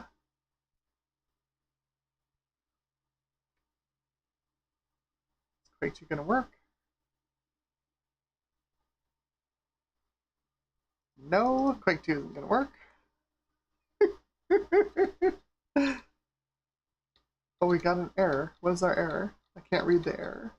It's being blocked by the screen. Oh, love it. Love it.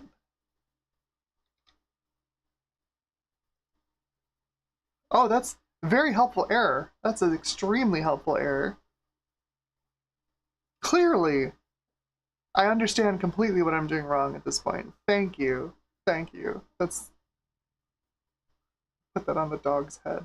There you go.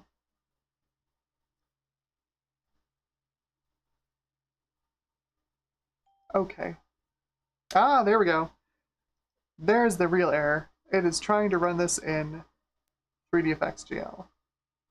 So, can we just do default OpenGL? Will you work?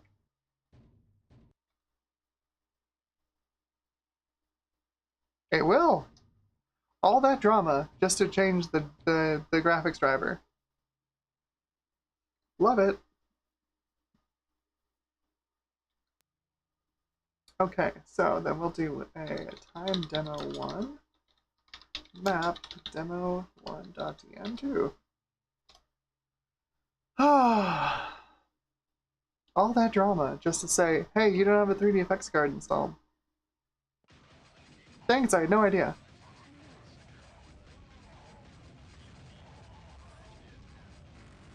It's running pretty well. Pretty respectable. We're down by 15 FPS versus the Banshee, which is not bad, honestly. It's a lot slower in original GL Quake, right? The delta's a lot higher. We're like, what, almost half the speed of the Banshee, but in Quake 2, we're only down by 15 FPS. That's impressive. That's impressive.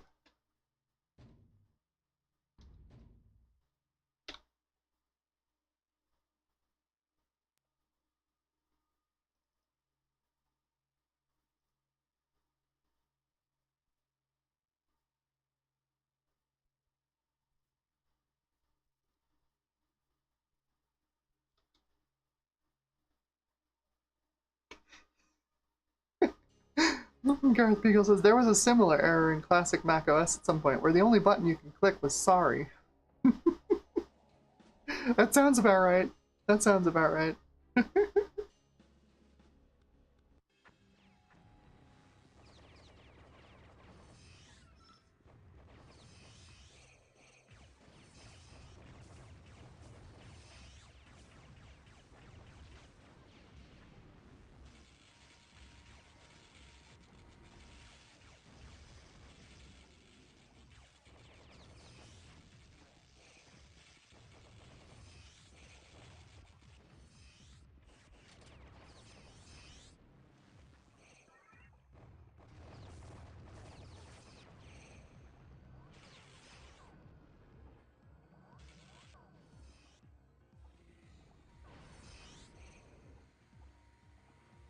Runs fine.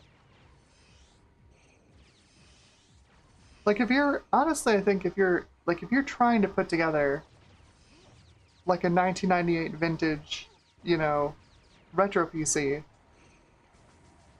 you can do a lot worse than a G200, or in this case a G250.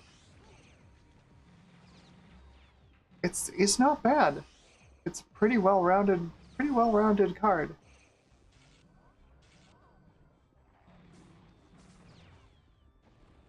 Average FPS of about 40? Not terrible. That's not terrible. A little bit faster than the Voodoo one.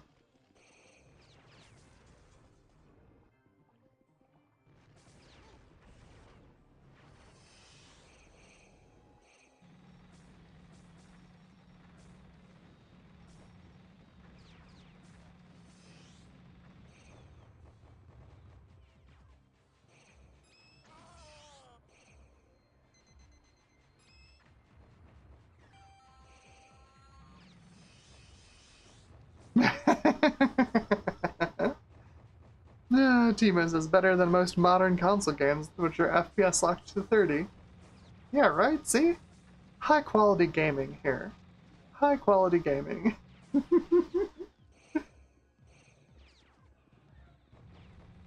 Gutbomb says, I love this game. I haven't actually played it. I benchmarked it a lot. It was like the direct 3D benchmark for a long time. Because this game, for whatever reason, could really punish a card. At least as far as like texture mapping and like, you know, raw alpha blending.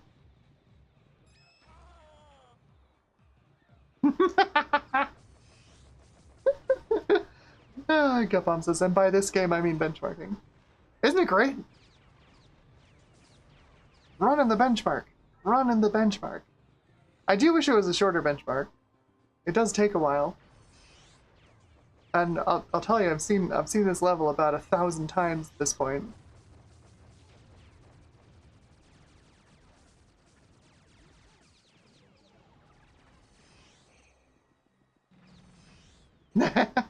Timo says it was Crisis before Crisis. Yeah, exactly. For fixed function hardware, it was basically Crisis. Which is funny because like it's an original PlayStation game. This came out on original PlayStation. I would love to see that version run. How badly does that run? How well does that run? Maybe they optimized the snot out of it. Maybe it runs really well on the PlayStation.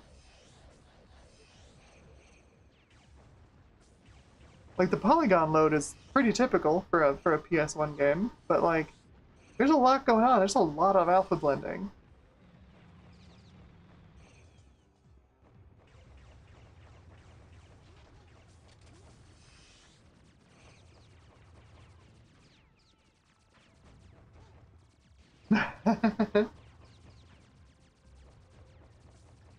Chris Ducati says, hello Amber, I still have that card. It was okay for 3D and 2D paired with a Matrox M3D to play some native Power VR games. Yeah, now that's an interesting footnote. Like Matrox realized that they were so far behind the 3D game, you know, like with the Impression and the Millennium that couldn't do any texture mapping. That they started selling the Matrox M3D, which is an NEC Power VR, like the original Power VR. Ooh, that's not good. Yikes. Alright, so we've got a result for the G200. So I'm going to copy, paste. So this will give us our G200. And that's at 640 by 480. 640 by 480. So what did we get for the results? 38 FPS. 38.8. Not terrible. Not terrible. That's right. There's no Control A for select all. I'll paste that in there. And then Quake 2 was 15 FPS behind the Banshee. So it was what, 54? 4 FPS? Not bad. Alright, well, you know what that means. We've got some benchmarks for the Banshee and for the G200. So now we need to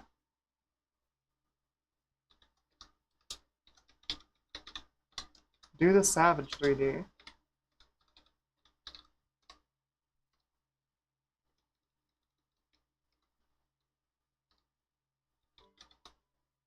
Alright, let's get that installed.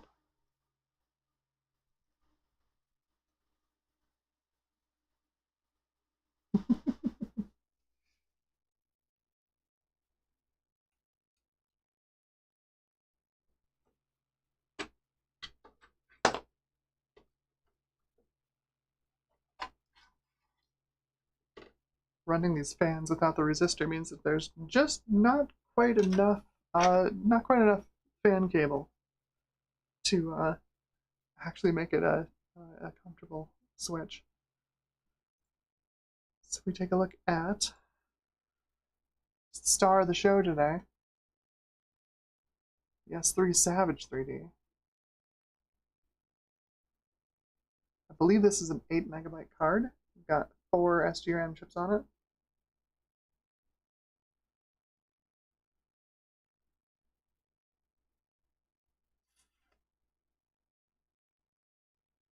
It's got S3 branding in the corner.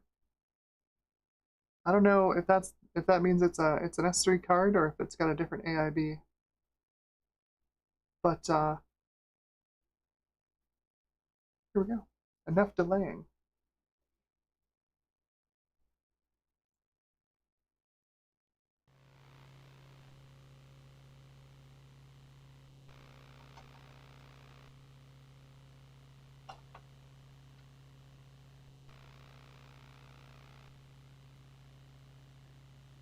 Alright.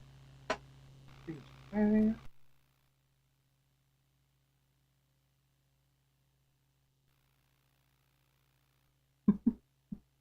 Sorry, it's so helter-skelter over here.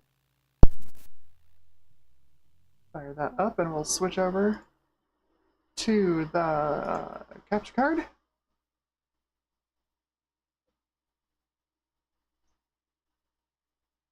It's a Savage 3D that actually works!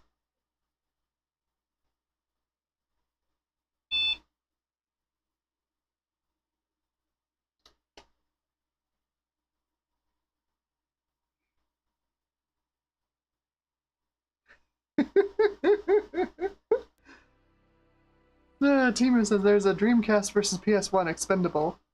Mystique is better looking. Ouch! Oh, so the VGA on this one's very bright, so I'm gonna turn it down a bit.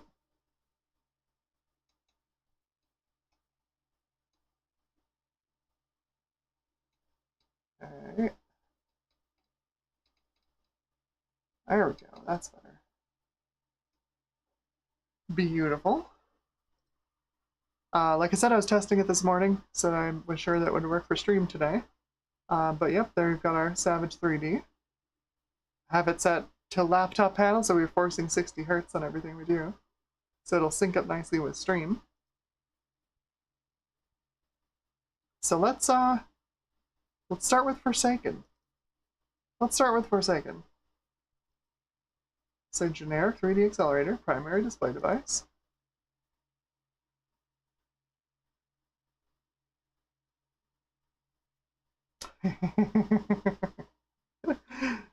Pixel Pipe says the one time S3 didn't embarrass themselves.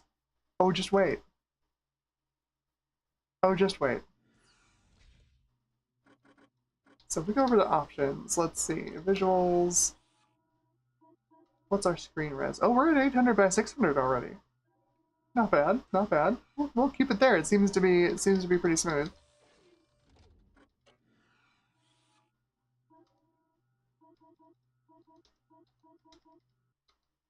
So if you know anything about the S3 Savage 3D, this was the follow-on architecture to the Verge, the classic S3 Verge graphics decelerator.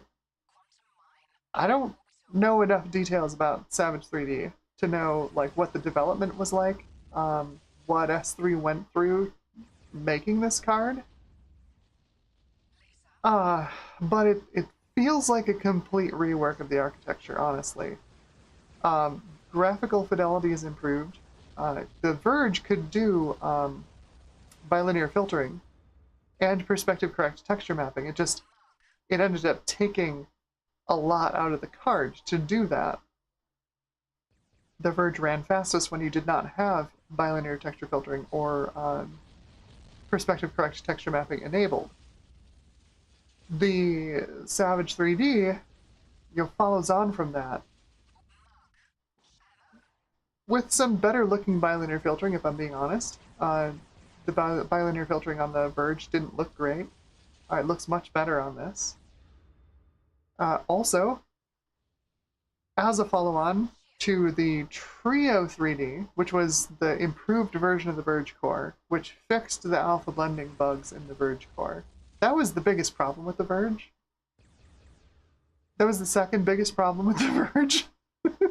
The first problem being the horrendous performance when you turned all of your features on, but also the alpha blending never seems to work correctly. Sometimes you could get it to work right, sometimes you couldn't. It was very buggy. And for example, running Forsaken on it, you'd have black outlines around every single transparent texture in the game. So all of the laser shots, all the explosion sprites, everything would have a big black outline around it. Nothing would be transparent.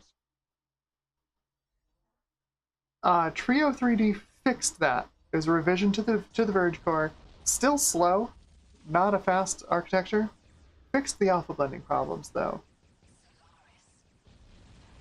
And then I don't know what the details are from the Trio 3D to the Savage 3D. What changed to make it this performant? Because this is actually like reasonable 3D performance, right? Like this isn't bad. This is perfectly usable. Smooth, in fact. Even under like heavy alpha blending loads with lots of, you know, rockets and explosions and stuff on screen, it doesn't really lose its cool. Which is impressive, especially given, you know, what S3 graced us with, you know, prior to this architecture.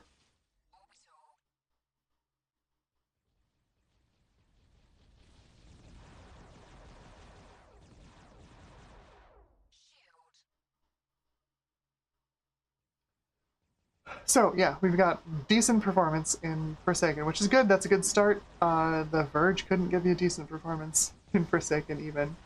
I think this is going to be the end of the demo here. Maybe?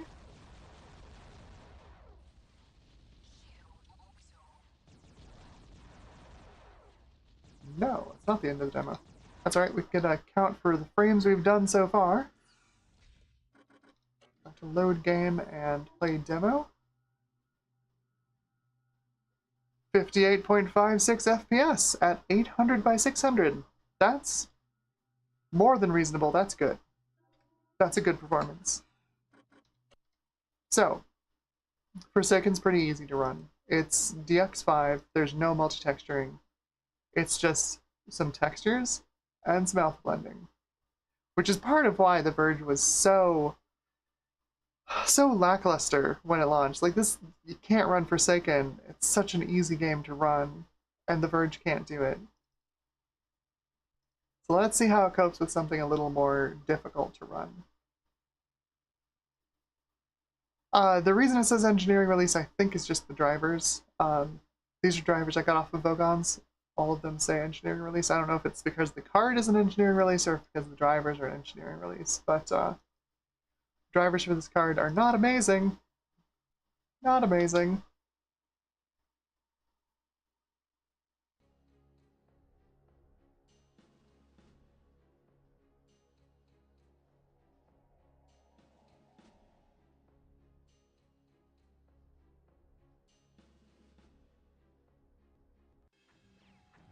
Oh yeah, now it's doing the thing it was doing before.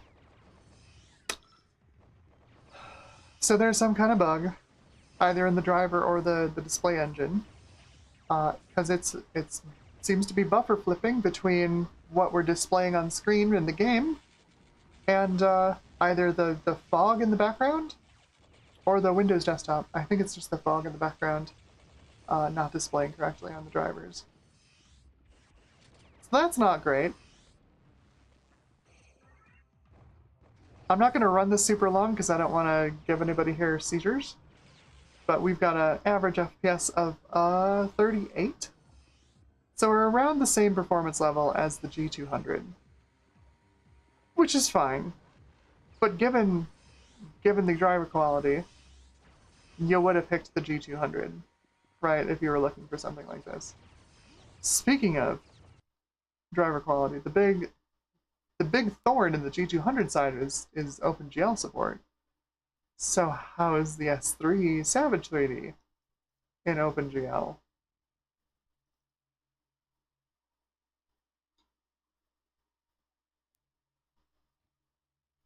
Well, we have an ICD, and it's accelerated.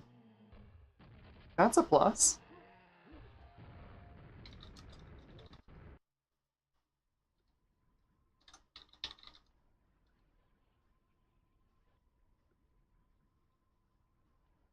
things run okay. We're not as quite as smooth as the Banshee, but I'd say we're around the same performance level as the G200. Let's see how it benchmarks.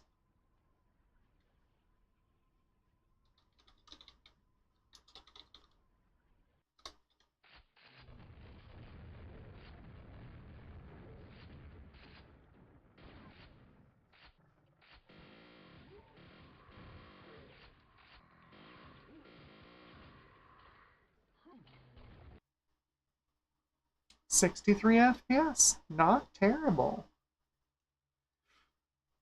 Not too bad. It's not Banshee performance, but it's not bad. Let's check Quake 2. A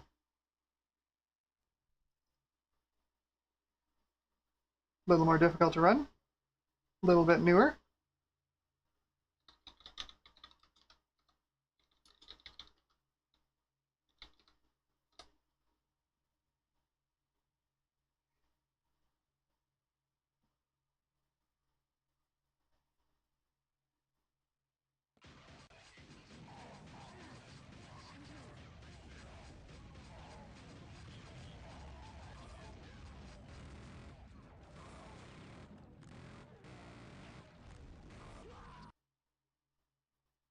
"48 FPS, look at that.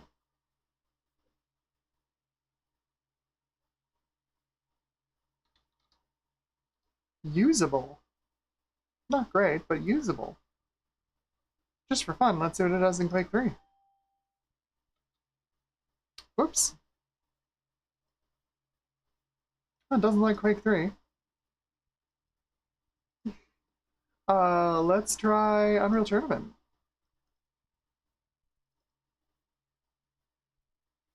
I wonder if it'll work with the S3 metal.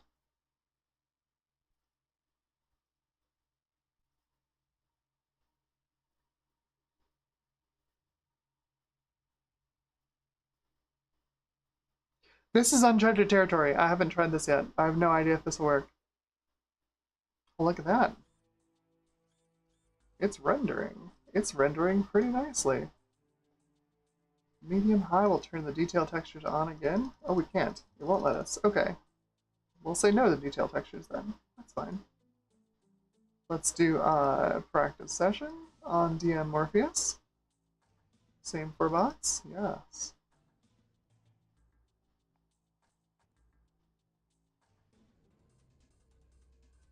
That's...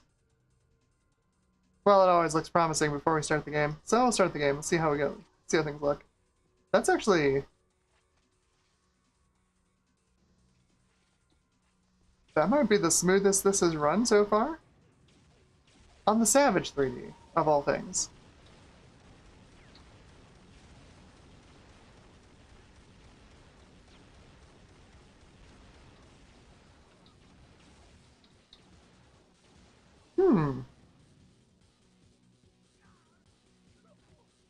Well.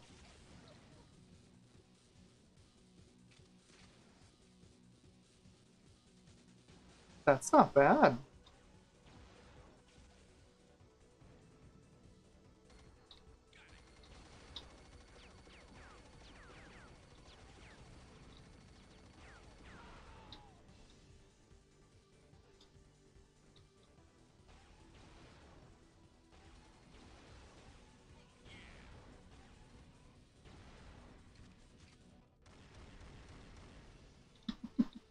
I need a better weapon. I need a better weapon. That's not a better weapon, but it's more ammo at least.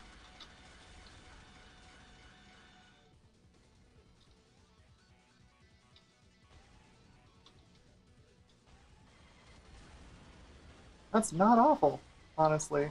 That is not awful.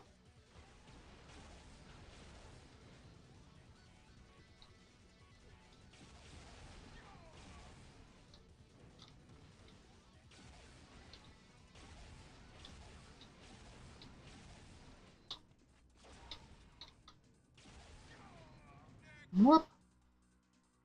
Not too bad. I'm impressed. I'm impressed. And fix that weird glitch in Expendable. Things will be looking pretty good for this card. go back in time a bit and run some Monster Truck Madness 2 on it. See what it does.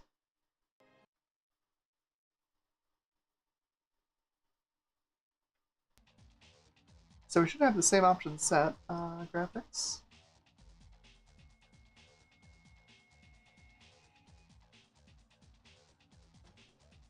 Yep, everything's turned on. High image quality, let's see what it does.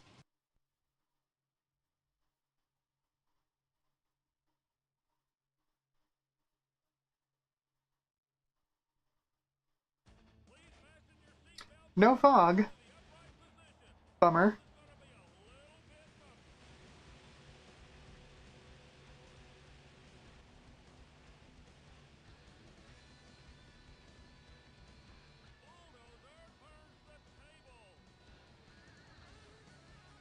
The reflections are there at least. Why is that truck pushing a rock? Why is it pushing a boulder? That's hilarious.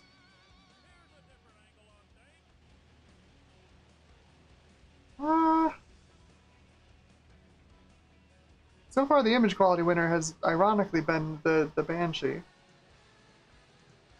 With the correct table fog implementation.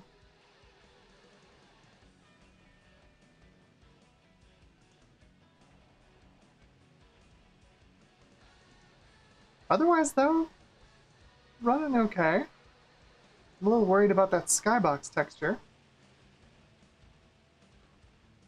Yeah, exactly. It's like that skybox though. Yeah, there's something going on up there. I don't know what's up with that. Maybe it's that map. We'll try a different one.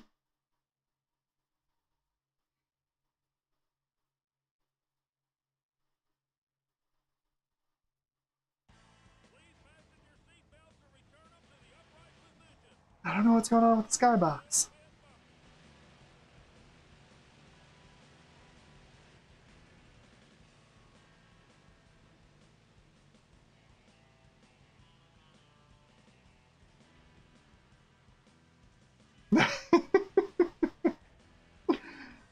Timo says, well, you drink enough beer, what skybox?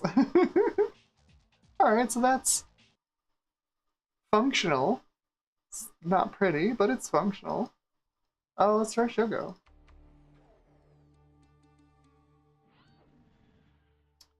Direct 3D, 640 by 480. Go. That's possible. Garth's saying no fog, thus wonky skybox. It's possible that the skybox is never meant to be seen because it's supposed to be covered by the fog.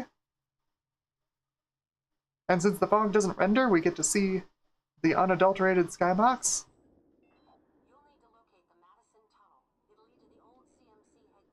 The G200 had the same problem. Also, the Mystique had the same problem. No table fog.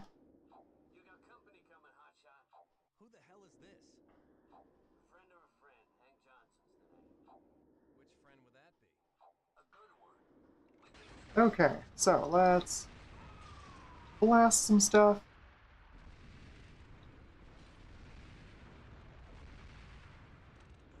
The frame drops don't seem to be quite so bad on Savage 3D. I don't know if that's because the upper end of my frame rate isn't as high, or what.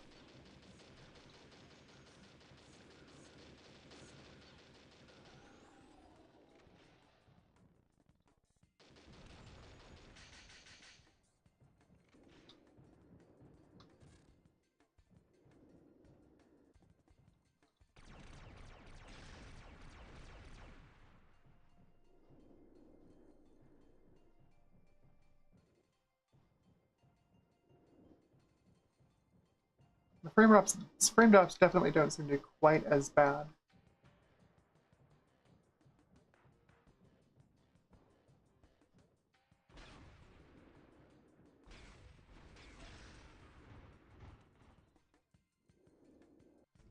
Reasonable. Reasonable. So far, other than that fog rendering error in Expendable, yeah. Nathan, you're right. It's S3 is managing to not embarrass themselves.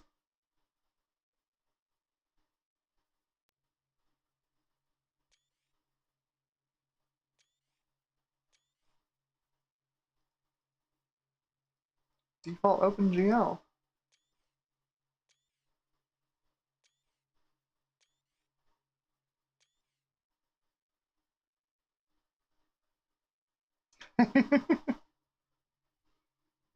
Timo looked up the support list for S3 Metal, and it's not great.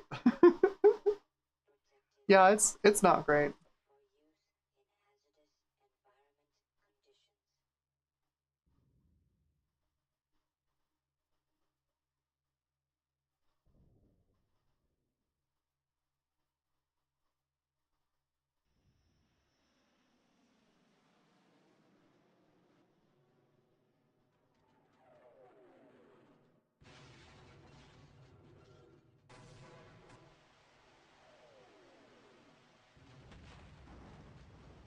Whoops. Died.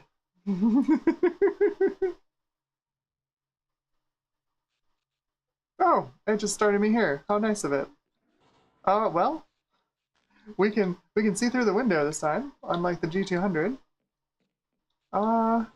Things look a little flatter than the other cards, though. I think that's probably just a function of how bright the VGA output is on this.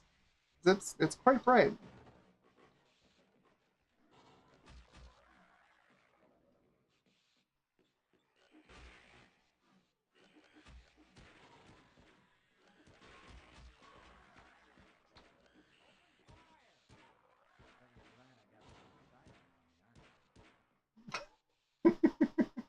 Yes, look at me, Barney, while you're shooting the other direction. It's a great idea. Seems fine. Not particularly fast, though. Oh, that's some Z fighting down there. Wow, that's... I should have tested the other cards this far out. I didn't realize this would do that. Yikes. Considering how much further along it is than the Verge, I gotta give it props. Gotta give it props. That's not so bad. That's not so bad.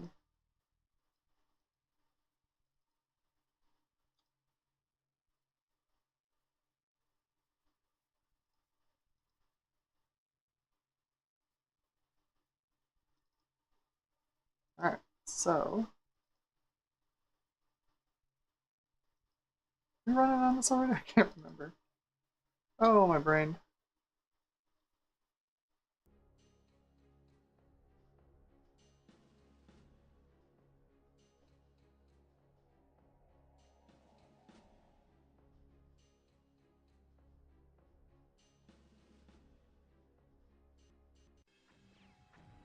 Oh, that's right.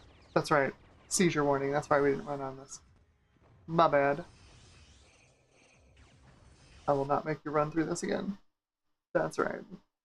Okay. Well, that's overall not the worst.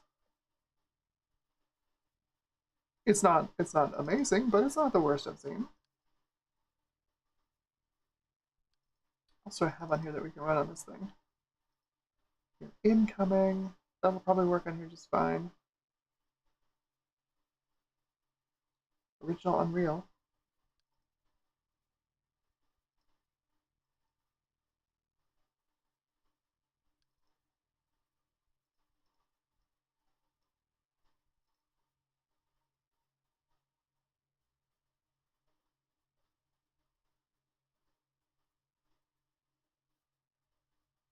Unreal Tournament has metal support, but I don't think...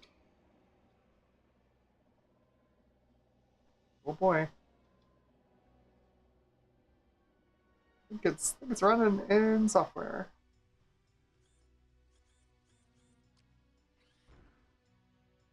Change. Yes.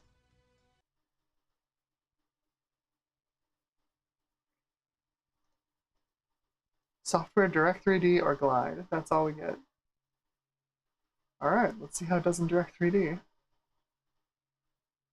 Yikes. I'm not anticipating brilliance, I'll be honest. Oh, that's bad. Oh, that's bad.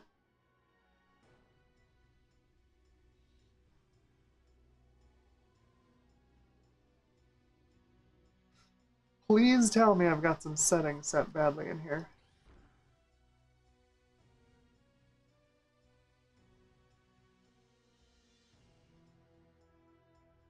Oof, oof, oof, oof.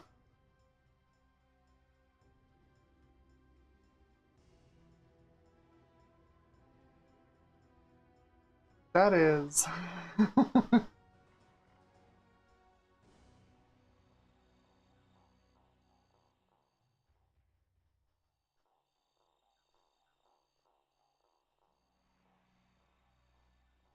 Boy, that's bad. Boy, that's bad. Oh, why is it so bad?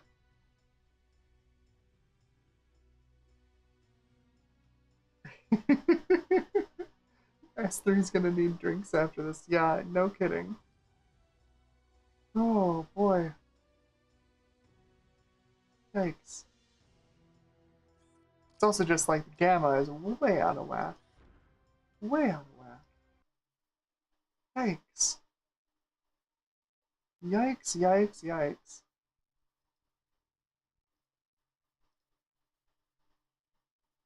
Let's see if I can cool this down a little bit.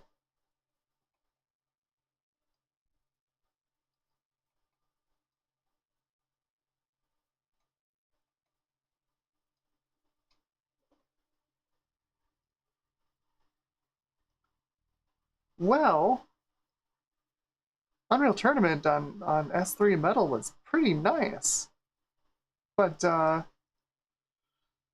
boy, original Unreal on Direct 3D was not great at all. That was pretty awful. I won't even run Quake 3. So I think that's gonna do it for our stream today. I will definitely do more testing with the Savage 3D, and since I got it to work on this machine, I'm gonna try my two Savage 4s and see if I can get them running on here as well. Because that's the comparison I really want to see, is like what improvements did S3 actually make between the Savage 3D and Savage 4, because they're basically the same architecture. Savage 4 got some bug fixes, and I think it's a little faster. But it'd be interesting to see anyway. So I am going to turn this off because it's loud. Oh, you know what? If Ryzen 9 is still here, I don't know if Ryzen 9 is still here, but we'll run a quick speed sys on this. I know he always loves those.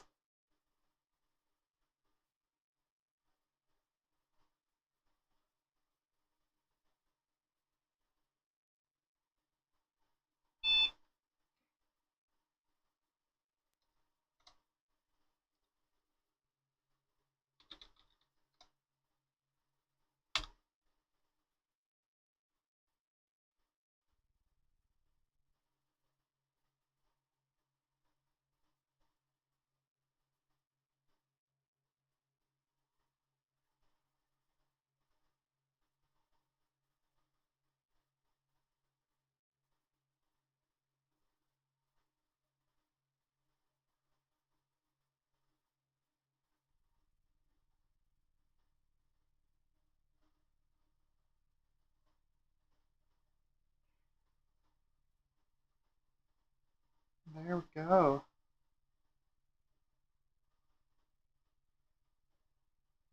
Sure takes a while to draw these lines.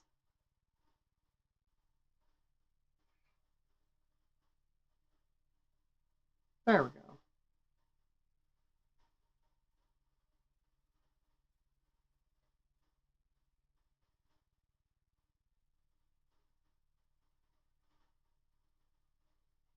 Nothing here is really a surprise. The speed sys sees our Pentium 2 running at 450 megahertz. It sees all 128 megs of our SD RAM. And it sees our Savage 3D with 8 megs of video memory. It also manages to identify the main board correctly. This is the Tabor 3, Coppermine Warm Springs.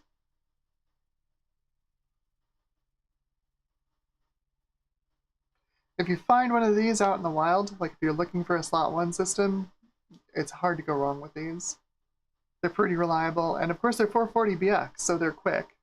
They don't have any overclocking features, but you know, if you're running just stock speeds, it's still a pretty quick and reliable board.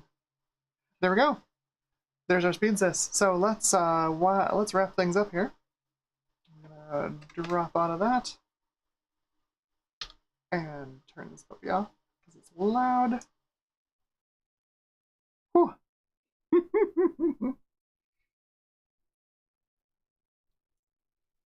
All right, there it is. 3 budget graphics cards from 1998. Which one would you have chosen? Honestly, the G200 makes a strong case for itself. It's very compatible. It's not super fast, but it ran everything we threw at it, and the image quality wasn't terrible. So, did Matrox redeem themselves after the Matrox mistake? I think so. Not bad. And then, of course, the surprise was the S3 Savage 3D actually being decent.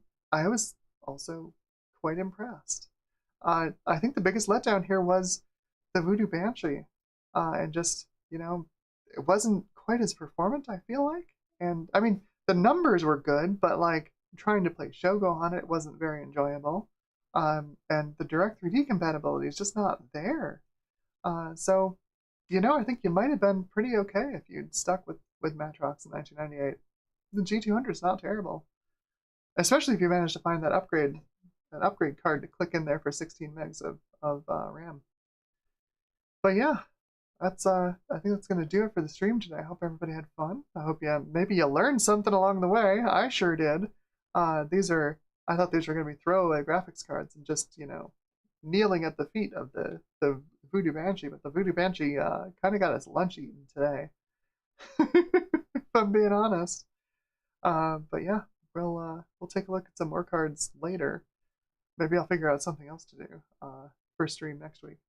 Maybe not. Maybe we'll look at more graphics cards.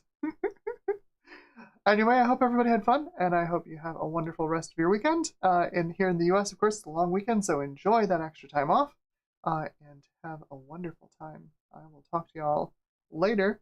Thanks for joining me. Have a nice one. Oh, right, and may the PC parts be ever in your favor. Gotta say my line. Have a good night.